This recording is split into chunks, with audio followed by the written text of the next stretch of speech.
Chapter 899. The immortal Wrathfire Lotus was an inheritance that Su Qianyin had obtained from the immortal Spirit Tower. As expected of a supremely talented cultivator, she was able to use her observation of the immortal Wrathfire Lotus to modify the essential power of the spell technique from the power of flames to the power of the moon, thereby creating a modified version of the immortal Wrathfire Lotus in order to unleash the full potential of her power. When the blue and white lotus flew through the air toward Lin, and Lin was finally struck by a sense of peril, the lotus instantly exploded. The boundless power of the moon was like a white halo that kept expanding, engulfing the surroundings and shattering everything in the void. The entire heaven and earth tremored violently as gale-force winds swept forth for a radius of 5 kilometers. At the very center of the explosion was the terrifying power of the moon, which was capable of corroding all things. The blue power was the power of frost, while the white power was the power of purification and slicing. The two different types of power crashed violently toward the man at the center of the explosion. All of the male cultivators on the plaza looked on with wide eyes as they stared at the man at the center of the explosion with nervous expressions. Goddess Su is so powerful. I've never seen a soul formation stage cultivator unleash such a terrifying technique. Did you selectively forget about Godin? Will Demon King and Lin be able to summon his golden light barrier this time? You're overthinking things. Senior student and Lin's golden light barrier won't be able to be summoned so easily, but he should be able to sustain some damage from such a terrifying explosion. In the next instant, an inky black sword projection tore through the power of the moon, and Lin stepped out from the darkness, completely unscathed. He had donned an inky black cloak that obscured the stars and moon, and a terrifying aura instantly proliferated forth. Endless night, sword technique. All of the prodigies present felt a sense of asphyxiation, and even the spectating students were struck by an indescribable sense of pressure, as if they were facing a true demon. Right at this moment, a cold light flashed through the air. Lightning revolved around the spear, and it roared like a dragon as it instantly tore through the power of darkness around Lin before stabbing toward Lin's heart. Its fifth-year senior, Zhua Qiubing, a student exclaimed excitedly, "Zhua Qiubing's spear technique is invincible, and he's practically invincible among the students of the same cohort. Even Senior Tang was defeated by him in a practical battle. Student Zhua Qiubing's performance reminds me of Wang Xuanzhan's glory." Zhua Qiubing had reached the half-step soul formation stage before Tang Shimin and became the leader of the fifth-year cohort, so he was also quite respected among the students. However, just as everyone was watching.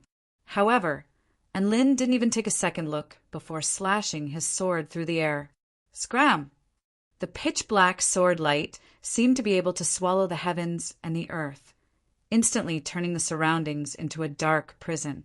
The power of the lightning spear collided with the sword light, but it lasted less than a second before it was broken, and its body was sent tumbling backwards. Arg! Zhua Qiubing let loose a wail of anguish as his body was engulfed by the black sword projection. A beam of golden light enveloped his body. All of the students stared blankly at the protective golden light on the screen, and all of their cheers came to an abrupt halt. The leader of the fifth-year cohort, the half-step soul formation stage, Zhua Qiubing, had been insta-killed. However, in the instant that Lin's attack fell, a white holy flame tore through the endless night, sword technique's barrier of light. White flaming wings spread open, making the woman in the jade dress appear as if she were a holy maiden from the heavens. The exquisitely beautiful woman wielded her dragon sparrow sword, and the terrifying sword might emanating from her body threatened to crush the entire sky. At this moment, all of the shock from Zhua Qiubing's insta-kill was completely forgotten. All of the tens of thousands of students stared up at the exquisitely beautiful and extremely powerful woman in the sky with scorching light in their eyes. She was the second legendary figure of the university, the one who had the best chance of defeating Enlin, Su Xiaolan. She was the warrior who had the best chance of defeating the Demon King. "Vermilion bird, God-slaying strike!" a clear voice sounded in the sky. She wielded her dragon sparrow sword, which erupted with flames that lit up the night sky as she slashed down toward Enlin without any hesitation. It was as if the vermilion bird had fallen to the earth and instantly engulfed Enlin. A massive fissure of several kilometers in length appeared on the ground from the terrifying, scorching temperatures emanating from the sword projection. Several small mountains were also melted into nothingness before disappearing from heaven and earth. All of the spectating students' eyes widened, and their bodies trembled uncontrollably. They had clearly been given a fright by Su Xiaolan's sword strike. Was this AF** king attack that a soul formation stage cultivator could unleash? They're both students of the Celestial Court, but why is Goddess Xiaolan so exceptional? What I'm more concerned about is, senior student Enlin wouldn't have been killed, would he? I don't know. Did senior student cheat on her? Is that why senior student sister is going to do it herself? God, and is going to be fine. He's bastardin. His defensive prowess is very high. All of the students discussed spiritedly among themselves, and some of them were even sweating profusely from nervousness. Spectating a battle of this caliber was even more exciting than participating in the battle themselves. Within the sea of holy flames, the air within a radius of over a kilometer was twisted and warped like a dream. Su Xiaolan descended from the sky and made her way toward a certain direction. All of the flames danced around her like fairies. In the sky above, Su Qianyan materialized another ball of immortal wrath flames in her palatial dress and was ready to unleash it. Yao Mingxi and Yao Xiu wielded their swords with one hand and continued to accumulate sword intent. Zhu Xiaojie's body twisted and distorted before gradually disappearing. At this moment, there was only one target, and all of it was aimed at one person. And Lin stopped playing dead. If you're going to fight, then let's fight. Su Xiaolan's voice was as clear as a spring, and it pierced through the sea of flames before landing on a certain spot on the melted earth. Boom! The black aura took the form of a spiral, instantly dispersing the surrounding holy flames, revealing the man's slightly battered figure. His clothes were in tatters, and his hair was slightly curled up, but there was still a faint smile on his face. Xiaolan, it's not a good idea for you to unleash your most powerful attack right from the get-go. A vibrant smile appeared on Su Xiaolan's face as dimples appeared on her face. How do you know it's a powerful attack? It's just a small spell technique. And Lin's eyelids twitched. I'm sorry, but I must be the champion of the Immortal Rankings board. I must stand until the end of this battle. Su Xiaolan's eyes flashed with a piercing light, and she held her sword horizontally in front of her as battle intent surged. That's great. I've always been looking forward to your determination. Otherwise, this battle would be meaningless. The two of them faced off against each other as their auras soared into the clouds. What terrifying power!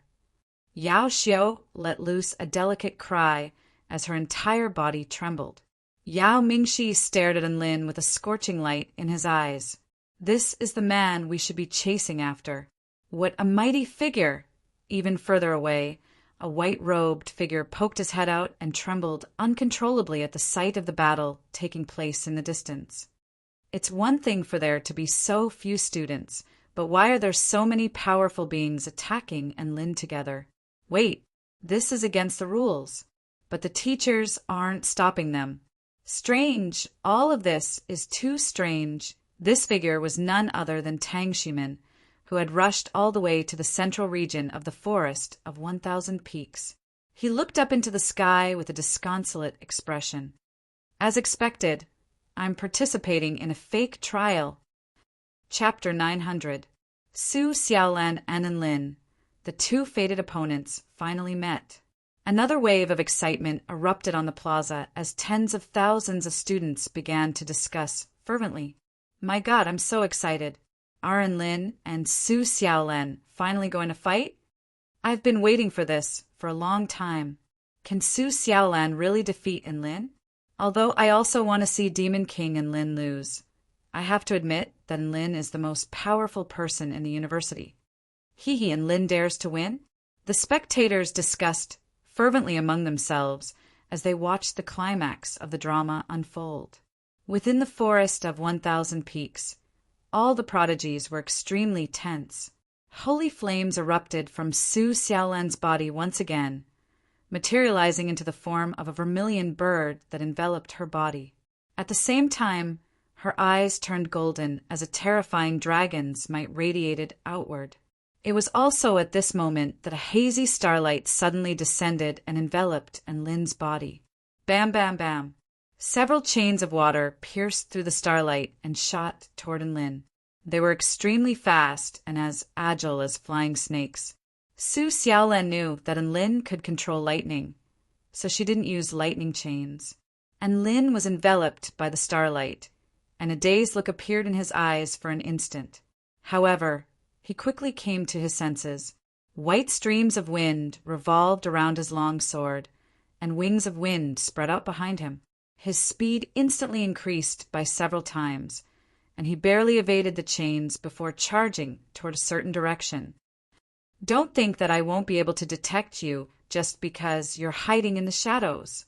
A snow-white light flashed past Enlin's eyes as he activated his divine inspection technique, and a sword projection stabbed toward a certain direction. The sword projection was imbued with extreme sharpness, and ripples appeared in the air as a bloody mist exploded. Zhu Xiaojie's chest was punctured, and he threw up a large mouthful of blood. A golden protective barrier also appeared in that instant, blocking Enlin's sword projection. The leader of the freshmen was also instantly killed by the great Demon King. At this time, Su Xiaolan's water chain rushed to Enlin's front and wrapped around his body. For divine flames erupted from Enlin's body, and the high temperature melted the chains of water around him. I was waiting for you to use this move. The corners of Su Xiaolan's lips curled up, and the holy flame vermilion bird around her suddenly let loose a clear cry, as if it was issuing a command to all flames in the world. The 4 divine flames Enlin had unleashed suddenly exploded, as if they were no longer under his control. Rumble. 4 colored flames exploded, engulfing the earth within a radius of 1,000 meters. The godfire was still wreaking havoc. In the sky above, Su Qianyin threw down her immortal wrath fire lotus.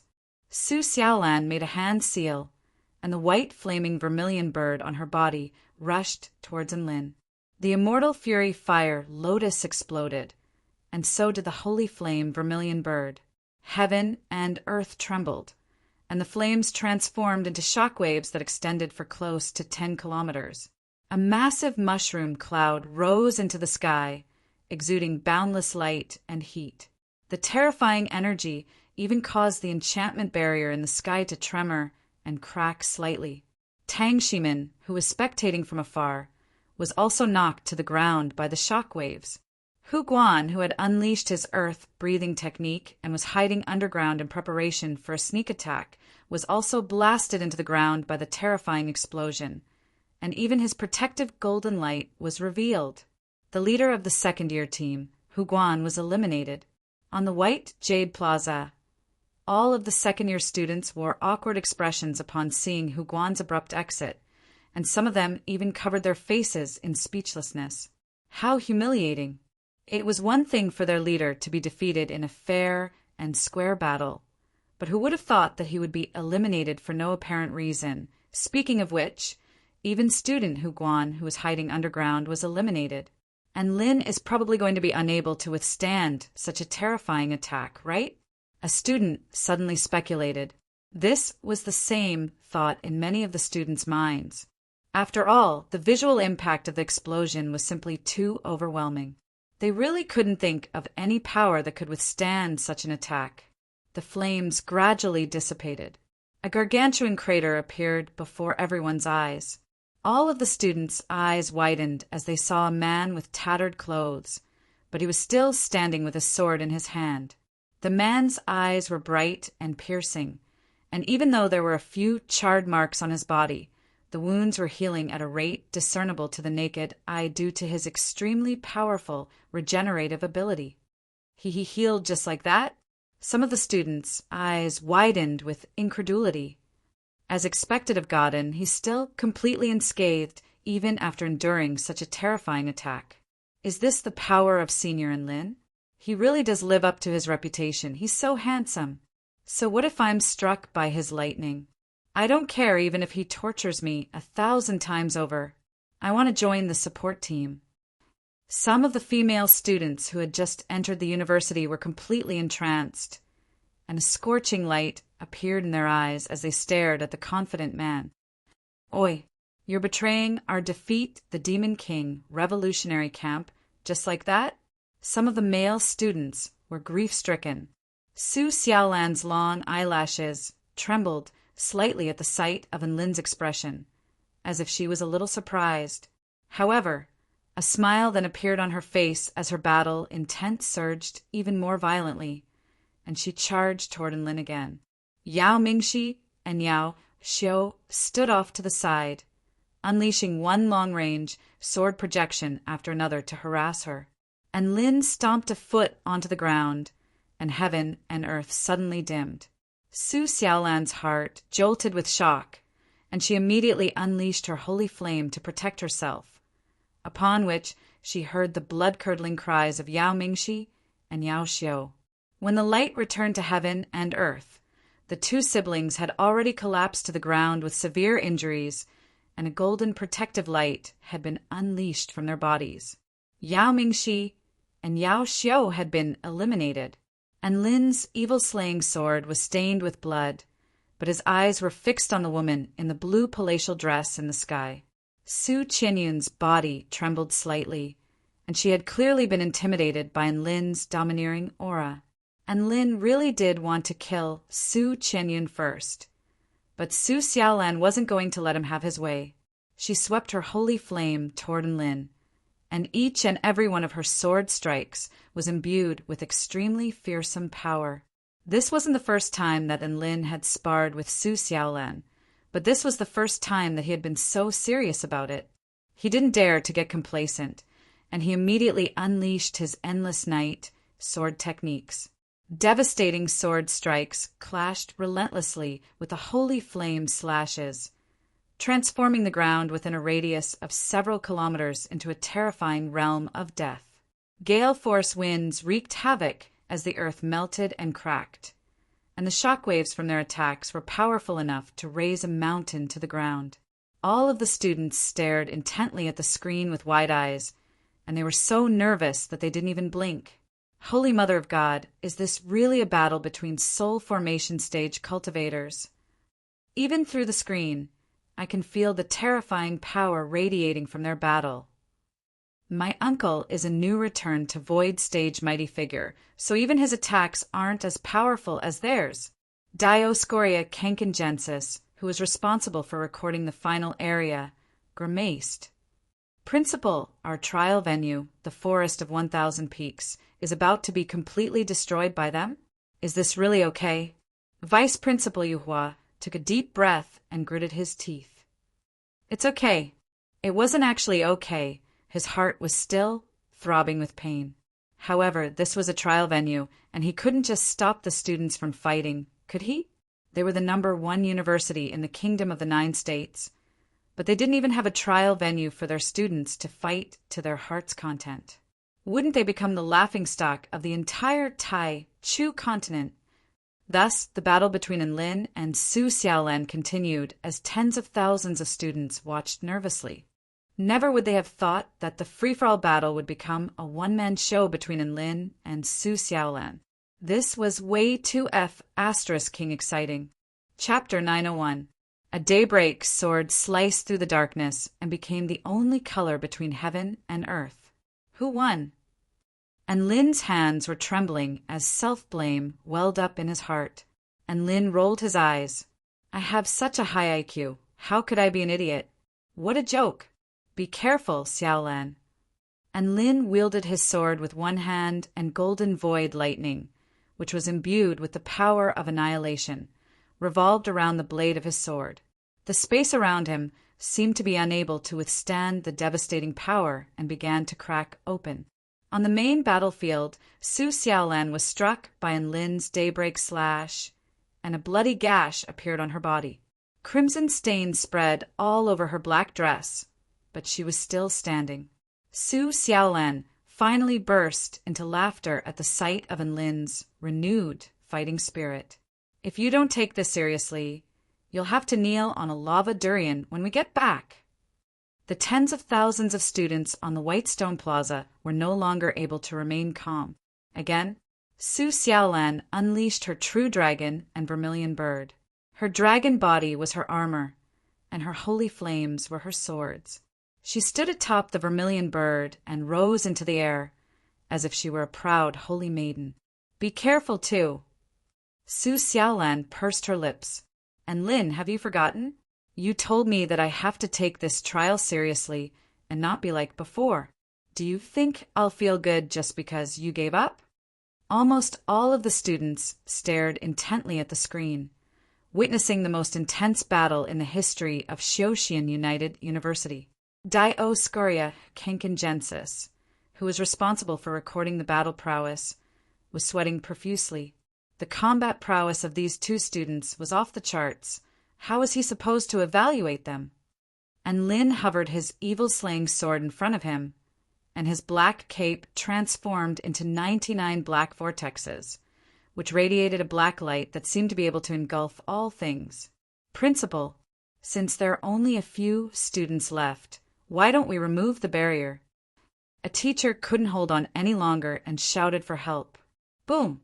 And Lin's legs gave out from under him, and he became even more serious. The teachers maintaining the barrier were starting to feel like they couldn't hold on much longer. Su Qianyin, on the other hand, thought that she had found an opportunity and threw an Immortal's Fury Fire Lotus at Lin. Golden lightning soared into the sky, illuminating the night sky. Su Xiaolan. Combat points 2,950. Achievement points 3. 580 Lin didn't dodge or evade and directly took a big move. The flames gradually dissipated, and so did the lightning. A figure gradually appeared in the vision of the students.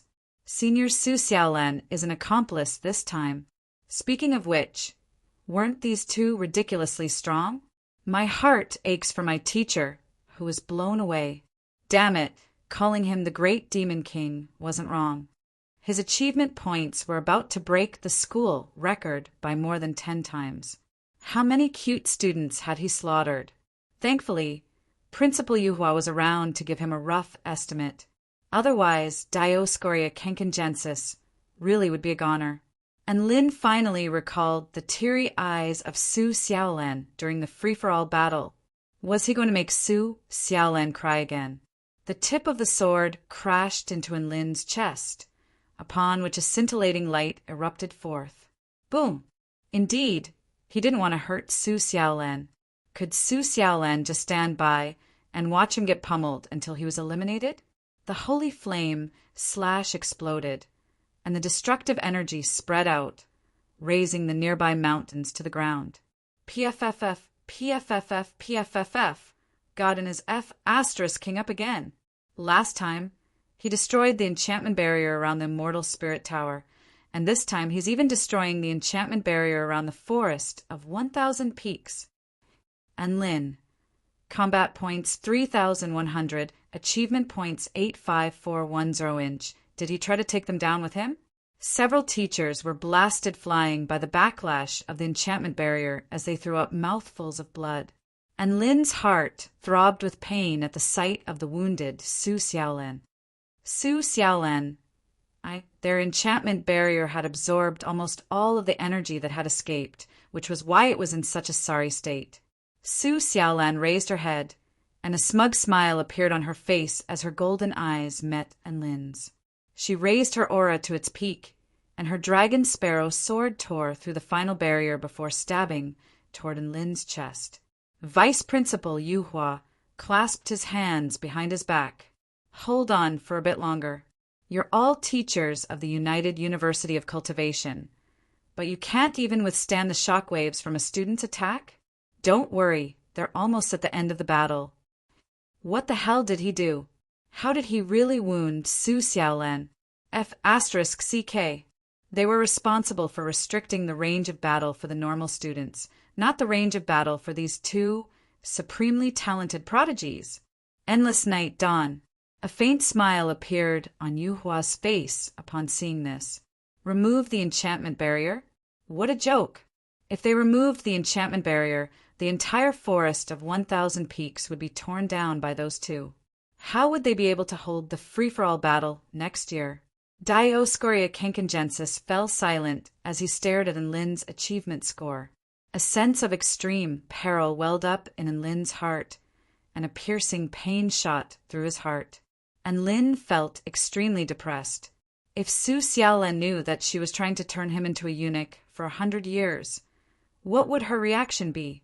Another massive crater appeared on the ground, within which lay a man who had lost all hope in life. The two of them unleashed their final techniques at the same time. The immortal wrath fire lotus exploded. Within the trial ground, energy surged violently and terrifying shockwaves sent the earth flying before crashing into the blue enchantment barrier, causing it to tremor violently. Su Xiaolan raised her sword to her eyebrows, and her sword intent abruptly increased. Again, in that instant, the only things that remained between heaven and earth were boundless holy flames and piercing lightning. And Lin steeled his heart, and he flipped his evil-slaying sword through the air. The black robe around the blade of the sword exploded, and a white light soared into the sky, illuminating the night as if it were day. Su Qianyan was a little dumbstruck as she looked down at the lifeless man at the bottom of the crater. Has classmate Enlin become an idiot? Su Xiaolan faltered slightly at the sight of Enlin's devoid of battle intent. Crack! A crack appeared on the blue enchantment barrier before shattering. Su Xiaolan and Enlin were still battling, and the battle was becoming more and more intense as time went on.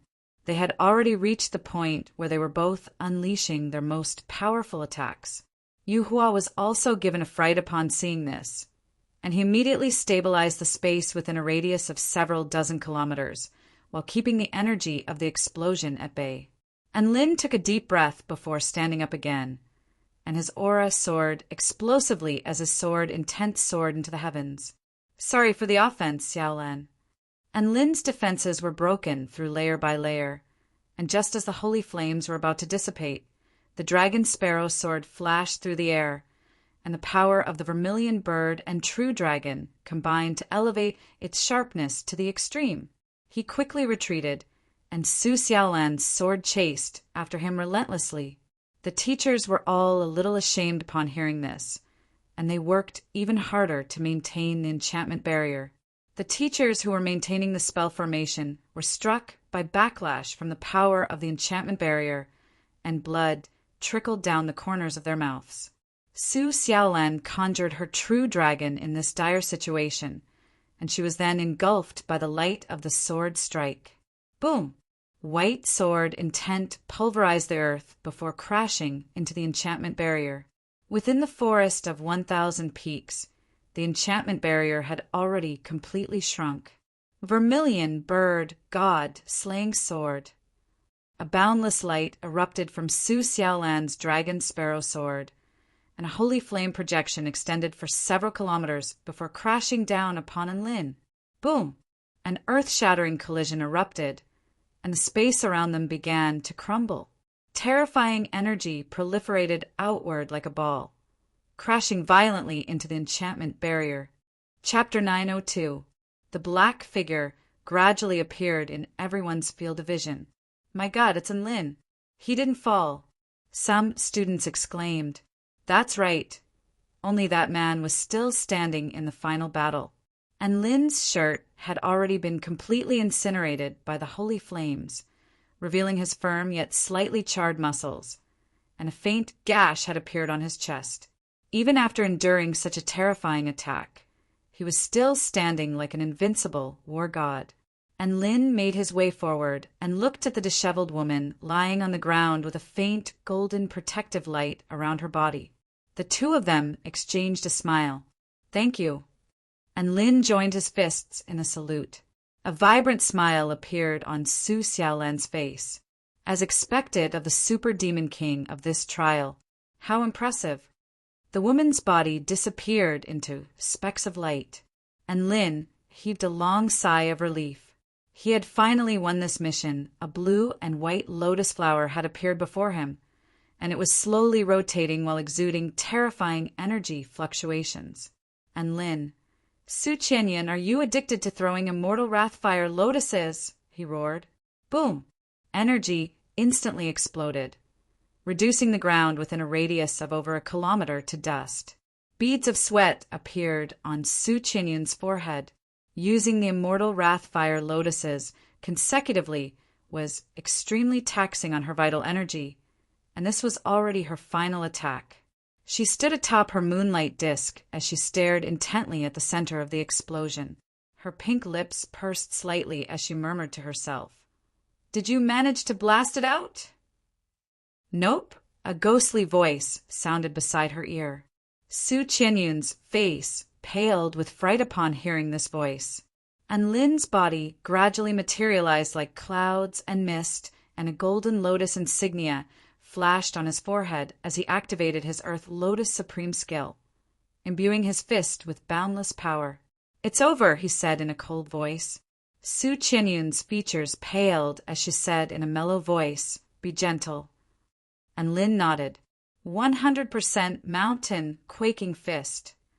Rumble. The golden light exploded, as if a sun had exploded in the night sky. The powerful power of the earth turned into a shock wave, scattering the clouds in the sky for several miles. An extremely beautiful woman spat out a mouthful of blood and fell from the sky. Her body was covered in a layer of golden light. When the students in the square saw the scene of Enlin ruthlessly destroying a flower, they instantly exploded. Beast! How could he be so cruel to Goddess Su? He attacked so decisively and mercilessly, completely disregarding their friendship. Has God and really become a demon king? I'm going to call the police. This is a crime. Sigh. We've lost. Even with the combined strength of the entire school, we were still defeated by the demon king and Lin. Hiss. Now that you mention it, it seems to be the case. Many of the students' expressions turned cold as they regained their senses. More than half of the students had teamed up against the prodigies of the various grades, but they had still been defeated by Enlin. This is too exaggerated. Should I say, as expected of Godin? This is an unprecedented feat, senior student, Enlin is the legend of our school, a living legend. Many of the students who had been struck by Enlin's lightning couldn't bring themselves to hate him anymore. Instead, they all stared at the man on the screen with scorching reverence in their eyes. Even though Enlin was referred to as the Demon King by all of the students, he was still the most charismatic antagonist, and he still attracted countless fans. Enlin slowly descended from the sky, and his body swayed slightly, as if he was on the verge of collapsing. He had been battling nonstop for the entire day, unleashing his divine sense relentlessly, unleashing a wide range of attacks, and expending all of the energy in his body in an unbridled manner. He had swept through the entire forest of 1,000 peaks, and he was now on the brink of exhaustion. It's time to return. A faint smile appeared on Enlin's face as he looked up at the teachers in the sky. However, what was strange to him was that no teachers came to congratulate him. What's going on? Enlin's brows furrowed slightly. Right at this moment, a crimson streak of light imbued with a terrifying sharpness stabbed toward Enlin's back. "Fifth year, Tang Shiman, please enlighten me." A voice sounded as if it were a celestial being. All of the students on the White Stone Plaza were shocked. The fifth-year students even let loose cries of excitement. "It's student Tang Shiman. Tang Shiman hasn't made his move yet. Our mission to defeat the Demon King hasn't completely failed. This is great. Student Tang Shiman has finally made his move." Tears welled up in the eyes of some students. He's one of the most powerful students in our grade, and Lin is already at his wit's end, so he might just be able to win this time. Some students clenched their fists tightly as they stared at the powerful sword technique on the screen with excitement on their faces. The crimson sword projection gave all of the students hope. It was as if it were the red sun at dawn, tearing through the darkness and giving the world a ray of light that could break through the darkness. Tang Shimin's sword projection was imbued with the highest level of sword technique he had attained in his entire life. It was a full-force attack that he had been accumulating for a long time. The crimson sword projection tore through the earth, and the space around it trembled as it left a scorching trail in its wake. And Lin turned around with a surprised expression, and he extended a hand in front of himself. Boom!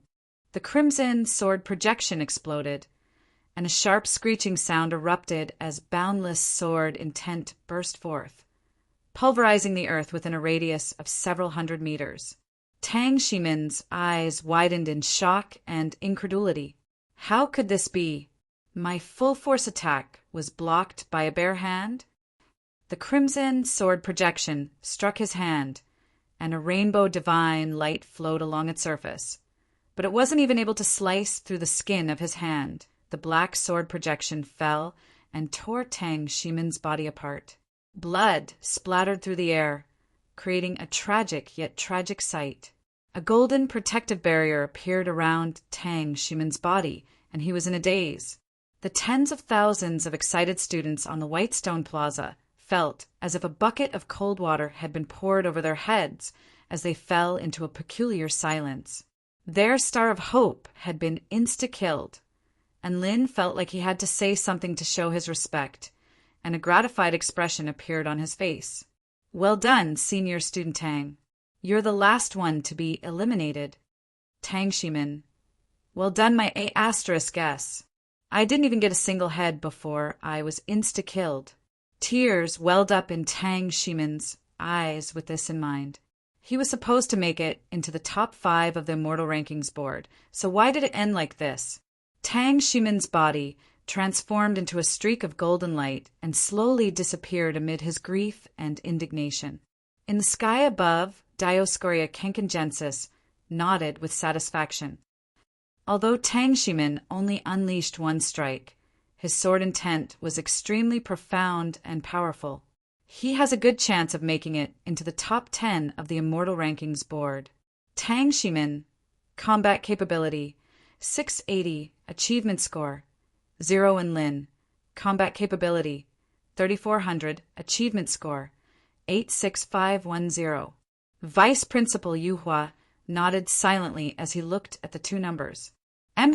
The two numbers were completely incomparable. Celestial Immortal Yuhua descended from the sky and appeared before Enlin.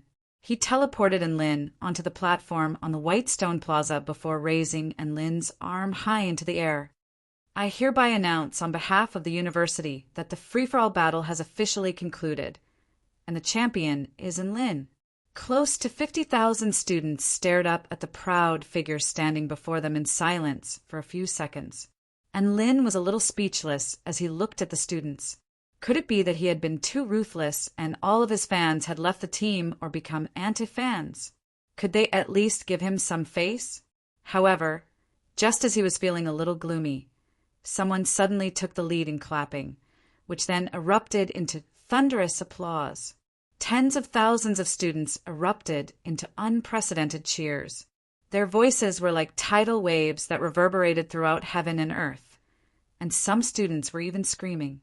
Immediately afterward, more and more people began to chant the same thing. In the end, all 50,000 students began to chant in unison. Congratulations to Demon King and Lin for becoming the champion. Congratulations to Demon King and Lin for becoming the champion. Congratulations to Demon King and Lin for becoming the champion. And Lin stared blankly at the countless students below him who were chanting his name to their heart's content. Some of the students' faces were still black from being struck by lightning, but all of them wore smiles on their faces, and Lin couldn't help but smile along with them. He cupped his fists in an earnest salute to all of the students below. Thank you for letting me win. These students were so adorable. Chapter 903. The free-for-all battle drew to a close, and Lin was undoubtedly number one on the Immortal Rankings board. Su Xiaolan also came in second place. Both of them were like cheaters. No matter which one of them had a battle record, it was enough to break the school's record since its founding. As for third place, it went to Su Qianyun, who had thrown her Immortal Wrathfire Lotus. Her Immortal Wrathfire Lotus didn't have much of an effect on Enlin, but if any other soul formation final stage cultivator were to be struck by that attack, they would definitely be blasted into smithereens without any special defensive techniques, even if they were a soul formation final stage cultivator. The fourth place went to Zhuo Qiubing, the leader of the fifth-year students. As for the fifth place, that was a little more debatable. Yao Mingxi and Tang Ximin were both very good candidates.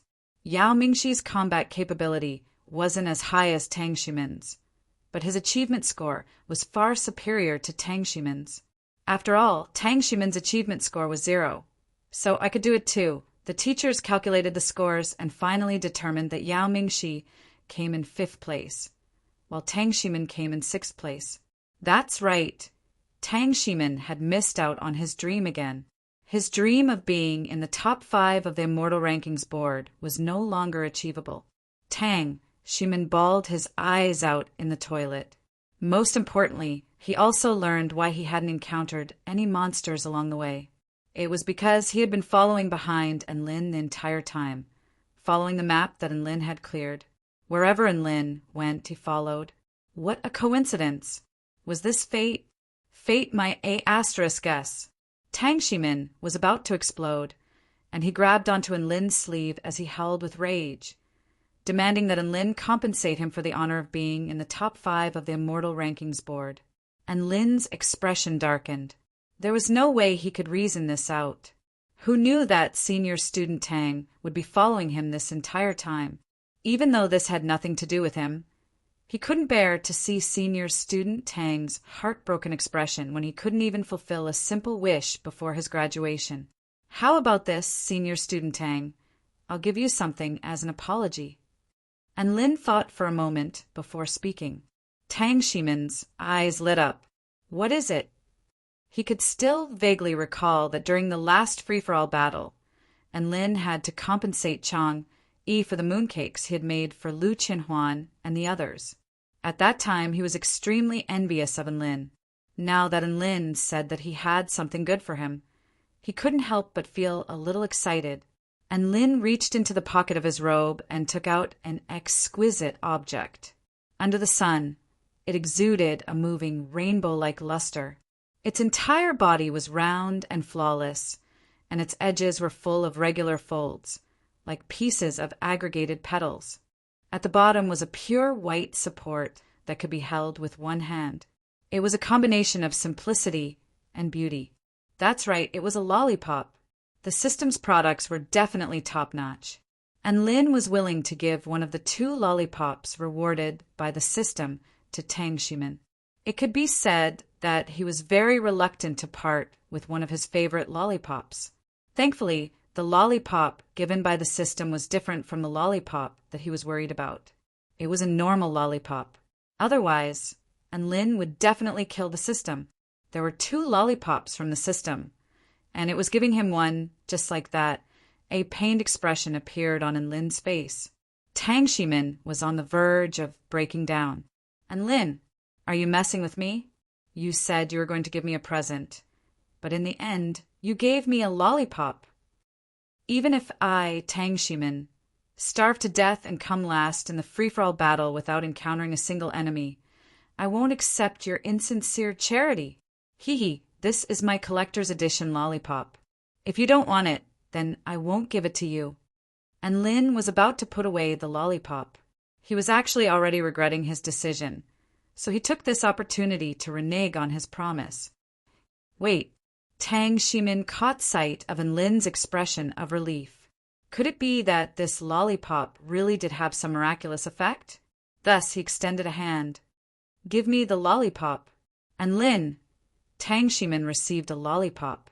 He couldn't help but chuckle triumphantly at the sight of Lin's dejected expression. Being able to make Lin bleed a little would, at least, slightly soothe his wounded heart. Tang Shimin silently tore open the packaging of the lollipop and saw that the candy inside was glowing with rainbow light under the sunlight. There was also a faint aroma wafting through the air. A faint smile appeared on his face. "Is this a rainbow lollipop? It looks pretty good." He placed the lollipop into his mouth as he spoke. It was also at this moment. His body suddenly shuddered violently as he let loose a cry of surprise. "So sweet!" That's right, a peculiar sweetness suddenly flowed from the tip of his tongue to his entire body. An intoxicated expression appeared on Tang Shimin's face, and his cheeks were flushed red as he licked the lollipop furiously, as if he were addicted to it and couldn't stop. So sweet. It feels so good, my body is about to float. Ah. Tang Shimin continued to lick the lollipop as he moaned softly, and Lin's hair stood on end upon seeing this. This was a F** King Lollipop? Why was the effect so horrifying? He had initially planned to use Senior Student Tang as a guinea pig. If it tasted good, he would eat one himself. However, he hesitated upon seeing Senior Student Tang's reaction, and right at this moment, a gentle male voice suddenly sounded. And Lin turned toward Tang Shimin to discover that he was licking the lollipop while looking at him with a loving expression. And Tang Shimin silently made his way toward Lin. "Don't come any closer." And Lin kicked Tang Shimin away. Tang Shimin's brows furrowed slightly, and he crawled up from the ground with a sullen expression as he sucked on his lollipop. "And Lin, why did you kick me?" "Sigh." And Lin's lips twitched. "What kind of F** King Lollipop is this? So dangerous. So freakish. Do you feel anything strange right now?" And Lin retreated a few steps with a cautious expression. Tang Shimin shook his head. "No." He then turned toward Lin, and a faint blush appeared on his face as he lowered his head with an apologetic expression. It's just that I feel like you're a lot more pleasing to the eye now. You're more handsome and charming than before." And Lin drew a sharp intake of breath. This symptom, terrifying. And sigh. Tang Shimin sucked on his lollipop before inching toward Lin again. And Lin kicked Tang Shimin away again without any hesitation. "How could you do this to me? How could you treat me like this?" Tears shimmered in Tang Shimin's eyes as if he had countless grievances to vent. "Can't we just have a peaceful relationship?" And Lin chuckled. F***ck off. Finally, the lollipop was finished. Tang Shimin's eyes narrowed in bliss as he savored the sweet taste. "I can feel that the power within my body has increased significantly." He turned toward Lin with a hearty smile. "And Lin, thank you for your lollipop. It's such a good thing. I misunderstood you." And Lin faltered slightly before nodding. "It's all right, as long as you're happy, Senior Student Tang." He had been observing the effects of the lollipop this entire time. Not long after Tang Shimin ate the lollipop, the peculiar emotions in his eyes suddenly disappeared, and his eyes also became pure and natural, which meant that he would only develop feelings for him when he ate the lollipop. A bold idea suddenly occurred to Lin. Chapter 904. That's right, and Lin had a daring idea. There was only one lollipop left. How about he give it to Xiaolan? He and Lin suddenly chuckled in a perverted manner. Tang Shimin shuddered at the sight of Lin's mysterious smile. "Junior brother, if there's nothing else, I'll be taking my leave." And Lin was more than happy to see Tang Shimin leave. Piss off, piss off." Senior brother Tang left, and Lin hesitated for a moment before taking a deep breath and starting to walk toward the dormitory. This was just an ordinary lollipop, but the other party would find him more handsome and charming after eating it. As the saying goes, beauty is in the eye of the beholder. If he were to become even more charming, wouldn't he become Chang'e?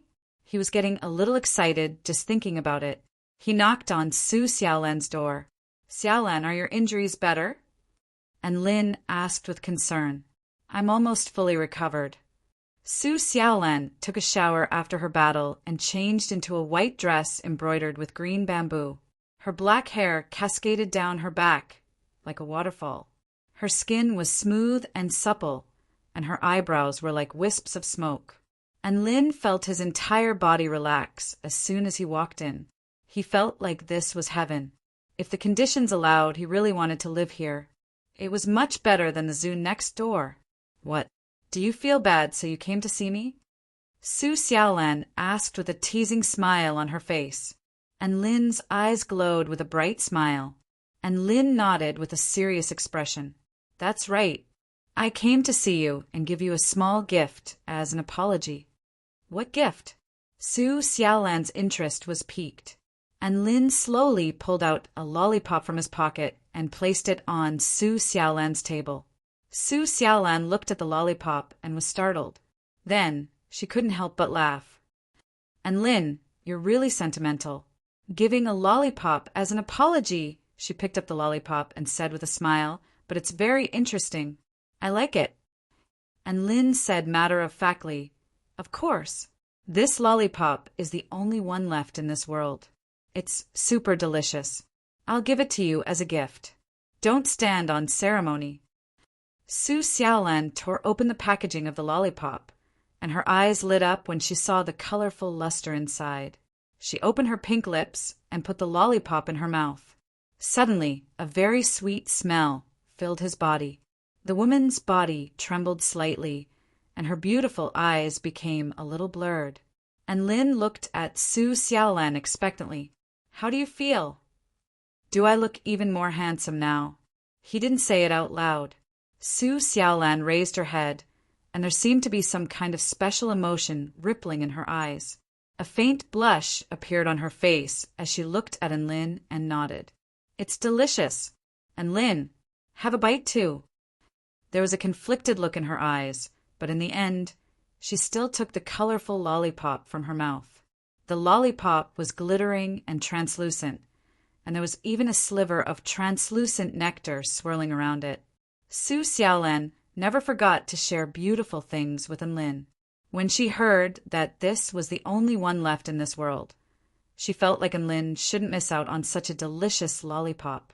And Lin's heart rate accelerated and his breathing accelerated upon seeing this. Eat Xiaolan's lollipop? This is an indirect kiss. So exciting! Furthermore, would he develop special feelings towards Su Xiaolan after eating the lollipop from Su Xiaolan? Would she become even more beautiful and alluring? This was a very good idea to test. And Lin opened his mouth without any hesitation and placed the lollipop from Su Xiaolan into his mouth. So sweet!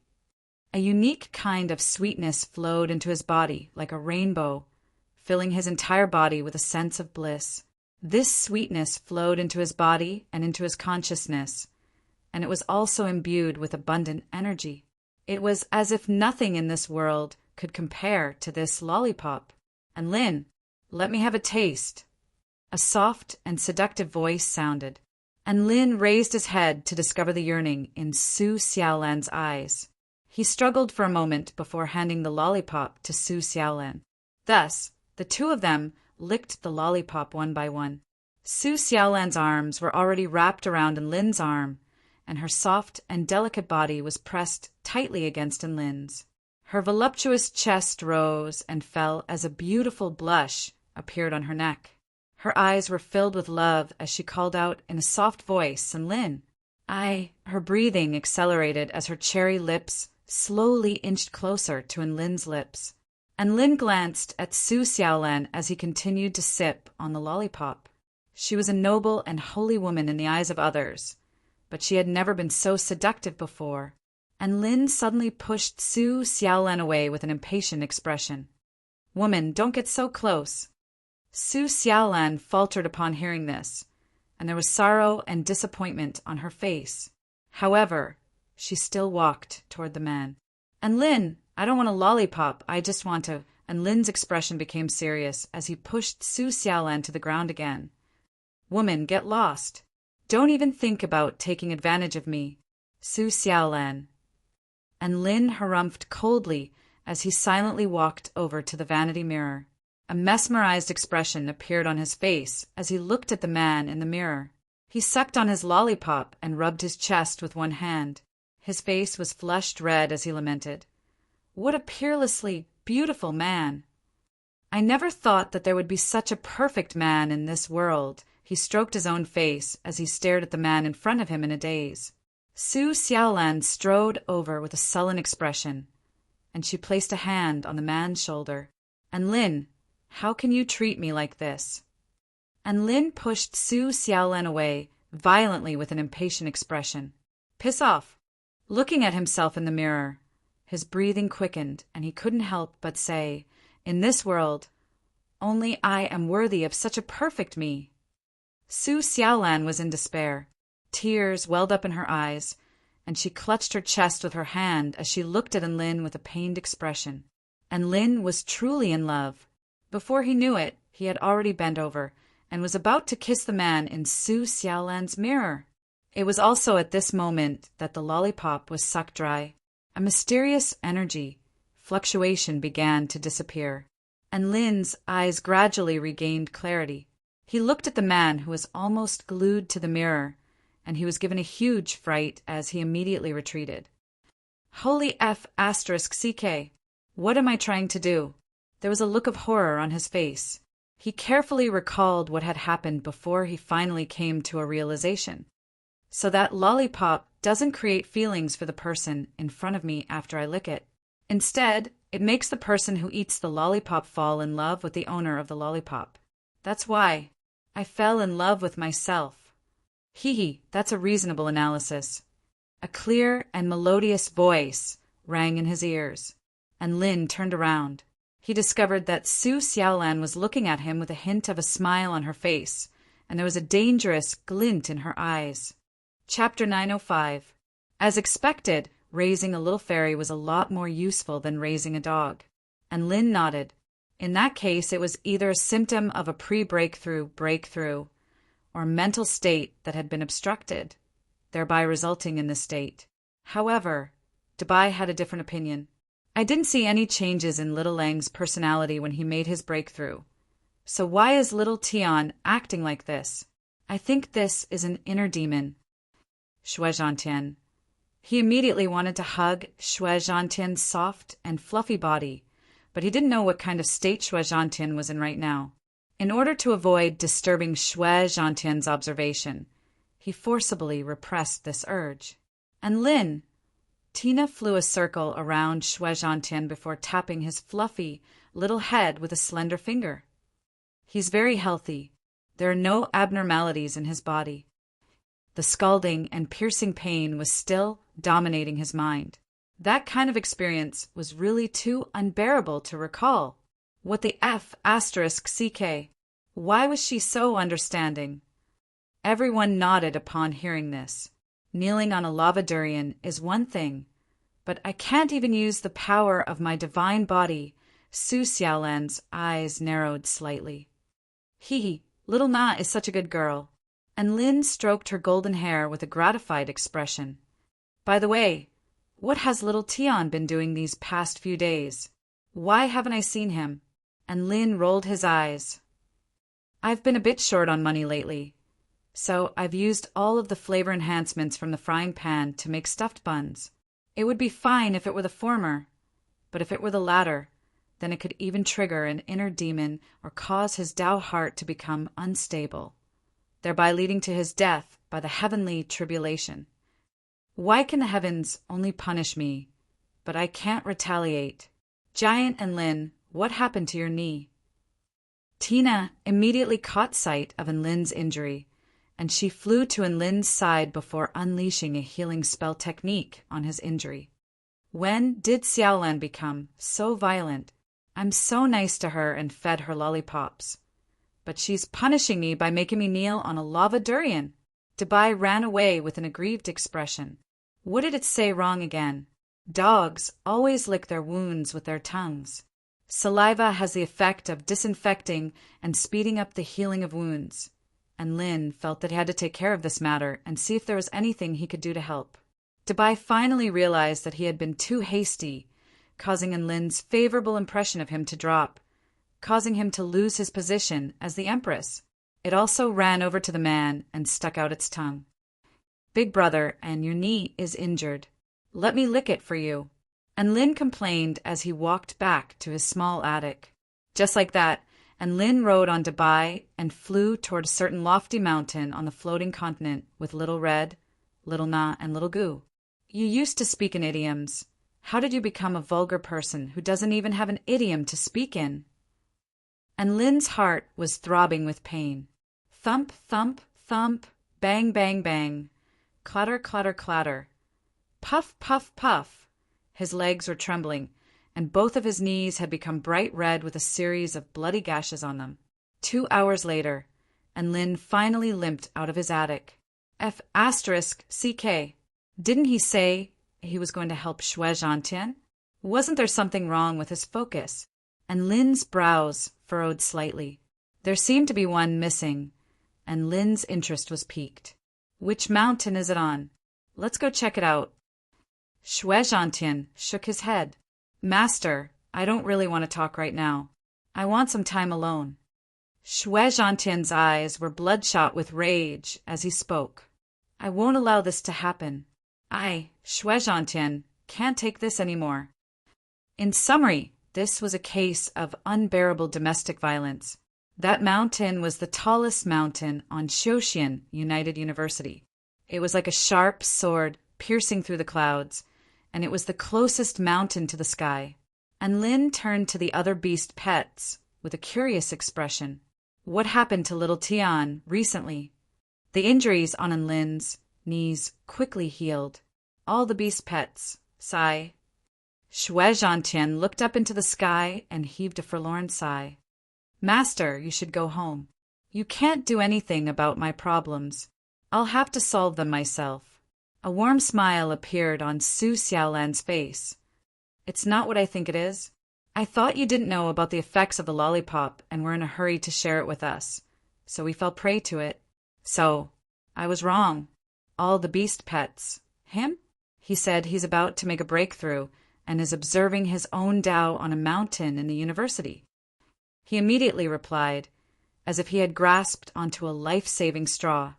"No, that's not it. I'm misunderstood. It's exactly what you think it is.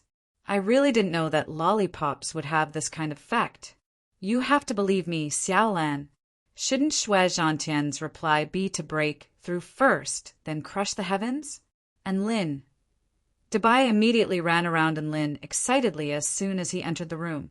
He stuck out his tongue as if he was playing dirty. Shui Zhantian paused momentarily before replying, "Don't wild beasts like us have to transcend golden void lightning to progress to the heaven creation stage?" And Lin's lips twitched.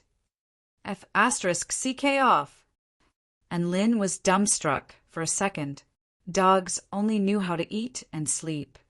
But little fairies were like little cotton-padded jackets, giving him a sense of warmth. I then discovered a very serious problem. Shui Zhantian looked up into the sky with indignation and rage on his face.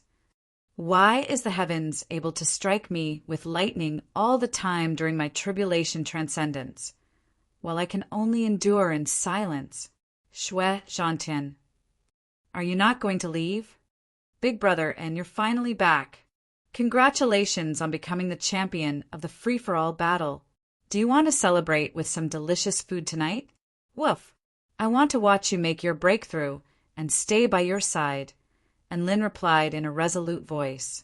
Shui Zhantian's heart was finally touched by Lin's words. "All right, master, let's be honest with each other then." And Lin was ecstatic upon hearing this. "Tell me if you have any problems, and I'll definitely help you resolve them." Only after a short while did he realize who was missing. Where was the guy who was going to crush the heavens? And Lin was quite perplexed. He felt like Shui Zhantian was a little depressed. "Don't be too alarmed, master. It's just a breakthrough. It's not like it can crush the heavens." Shui Zhantian spoke in a calm voice, and Lin was ecstatic. "Little Tian, Congratulations on becoming a civilized snow soul beast again. Why? He looked around the house to find that, aside from Little Na, Xiaohong was happily photosynthesizing. Bai silently found a place to lie down, and Little Gu had transformed into a little butterfly and was fluttering down onto a little red flower. It was quite a sight to behold. His legs gave out from under him, and he almost collapsed to the ground. Xiaolan, listen to me. It's not what you think. Dabai, Xiaohong, and Tina all shook their heads with confusion on their faces. Little Tian, I heard you're about to make a breakthrough? And Lin flew over to Xue Zhantian's side, and Lin faltered upon hearing this. Even though he had always managed his beast pets in a free-range manner, he had to be concerned about his beast pets' breakthroughs as their master. Little Tian has been looking up at the sky on the mountain recently, and he doesn't speak much. Perhaps he entered a special state of mind during his breakthrough? Xiao Hong speculated in her sweet voice. A fluffy white ball lay on the highest peak of the mountain with its intricate wings tucked away, and it stared blankly up at the sky with its big, round eyes. Chapter 906. He had finally discovered the crux of the problem. However, Lin didn't know how to solve this problem. What the F***CK was this about being struck by lightning and not being able to retaliate? Who the hell could F***CK the heavens during their tribulation transcendence? And Lin was extremely depressed. He had promised Xue Zhantian that he would solve this problem, but he really didn't know how to F***CK the heavens. This was such a difficult problem. Xue Zhantian looked at Lin's expression and spoke in a forlorn voice. See, Master? I told you, there's nothing you can do. This is the heavens. The heavens dictate what must be done, and no one can resist. If it wants to strike you, you have to obediently endure it. There's no other way out. And Lin spoke with difficulty. So you'd rather not make a breakthrough than endure the heavenly tribulation? Xue Zhantian looked up into the sky again. Not exactly, but I can't help it. And Lin was very tired. This beast pet problem was extremely difficult to solve.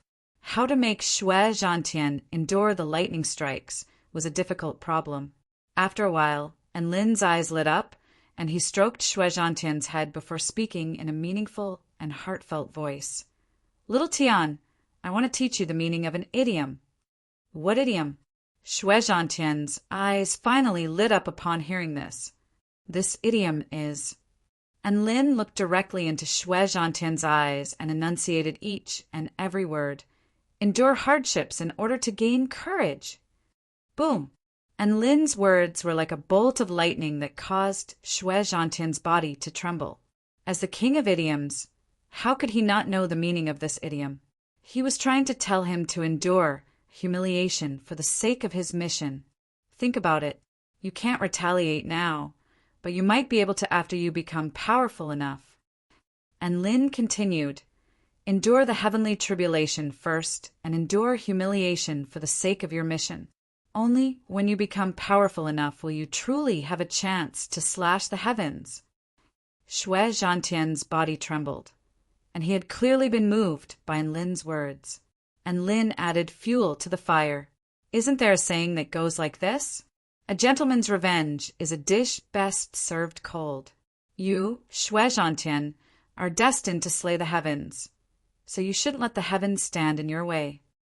And Lin's words were impassioned and full of fighting spirit. It had to be said that Xue Zhantian had indeed been persuaded, but he was still conflicted. But I, Xue Zhantian, only want to avenge myself. And Lin, in the end, I can't take this lying down, being struck by lightning like an idiot, yet I can't do anything about it. This will become a shadow in my heart. Xue Zhantian raised his head and took a deep breath. Even if we can make the heavens pay a small price, it would be enough. At the very least, it would prove that the heavens can be defied and resisted, and Lin could see an unyielding battle intent burning in Xue Zhantian's eyes. He knew that Xue Zhantian was serious. As long as the heavens paid a small price, and Lin's eyes lit up, and he said with a smile, Little Tian, do you want to make the heavens pay a price? I can help you. Xue Zhantian raised his head to stare at Enlin with astonishment etched on his face, and his voice trembled slightly. Master, you have a way. Do you know any secrets regarding tribulation transcendence? Enlin asked with a mysterious expression. Master, don't keep me guessing.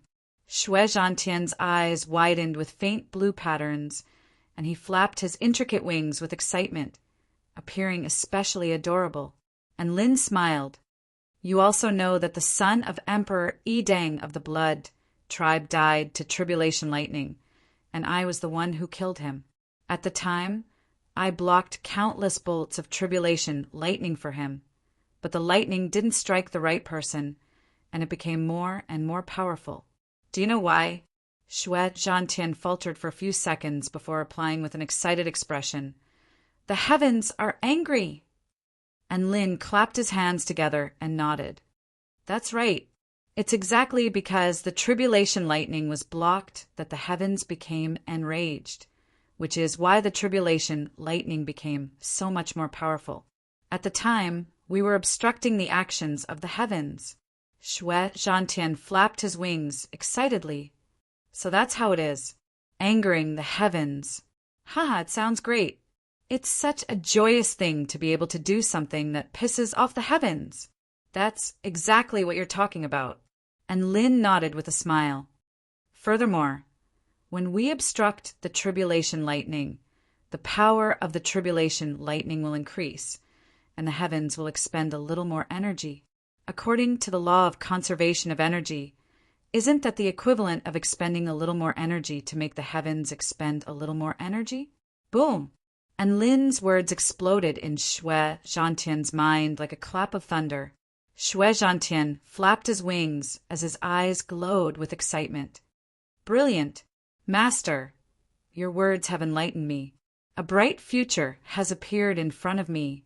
A smile remained on Lin's face as the sun shone down upon him, making him appear as if he had been anointed with a holy light.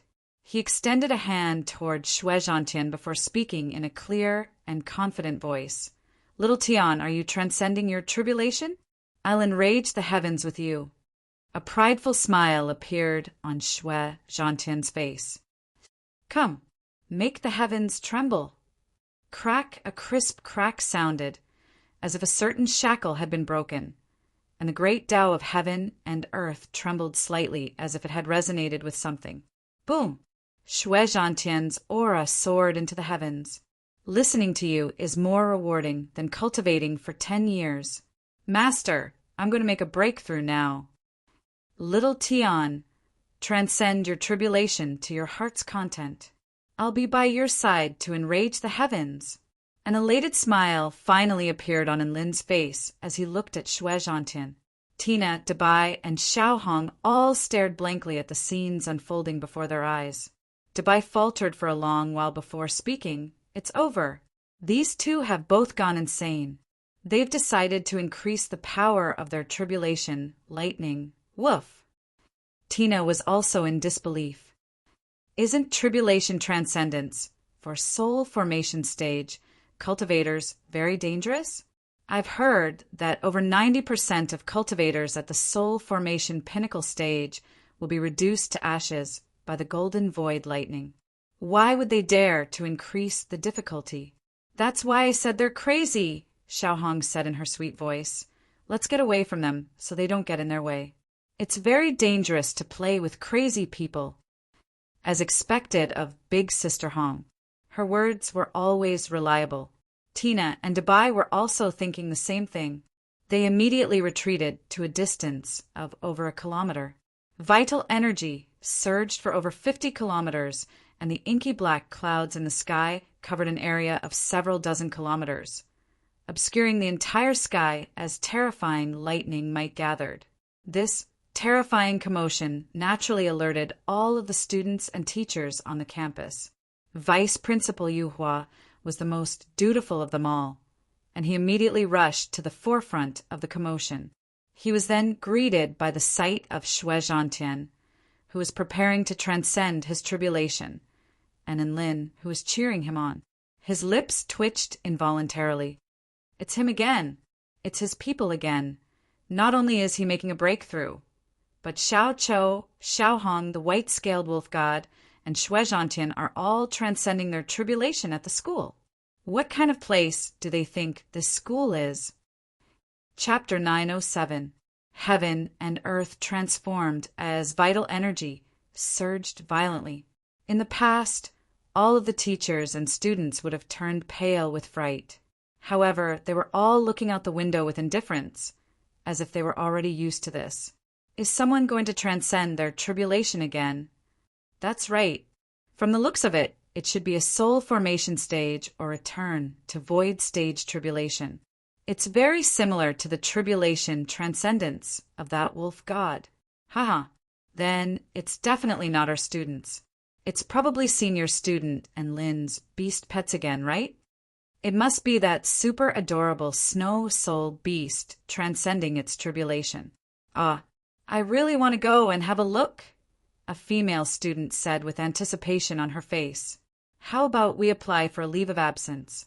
Just say it's my period? Another female student mustered up the courage to suggest with a blush on her face. A female teacher's chest constricted upon hearing this. Can you please keep your voices down when you're discussing something? Hey, I'm not deaf.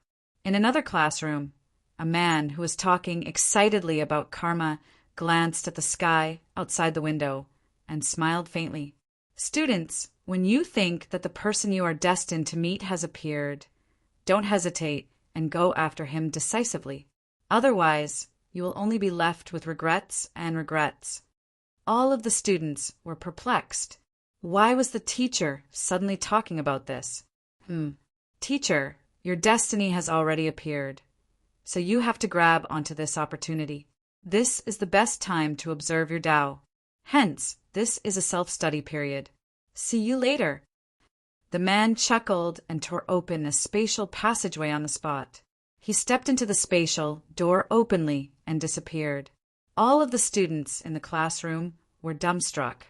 Although I think what the teacher said makes sense, is he skipping class openly? He's probably watching Enlin's beast pets transcend their tribulations. He's always there to gain inspiration. Then the class representative, paused for 3 seconds before replying. Teacher is indirectly encouraging us to grab onto our destiny, so do what you want to do and grab onto that destiny. Oh, all of the students came to a sudden realization. So he was saying that they were free to do whatever they wanted. Thus, the entire classroom was instantly emptied. Who the F***CK would stay in the classroom if they had a chance to spectate? Thus, a group of spectators slowly gathered at the location of the tribulation transcendence.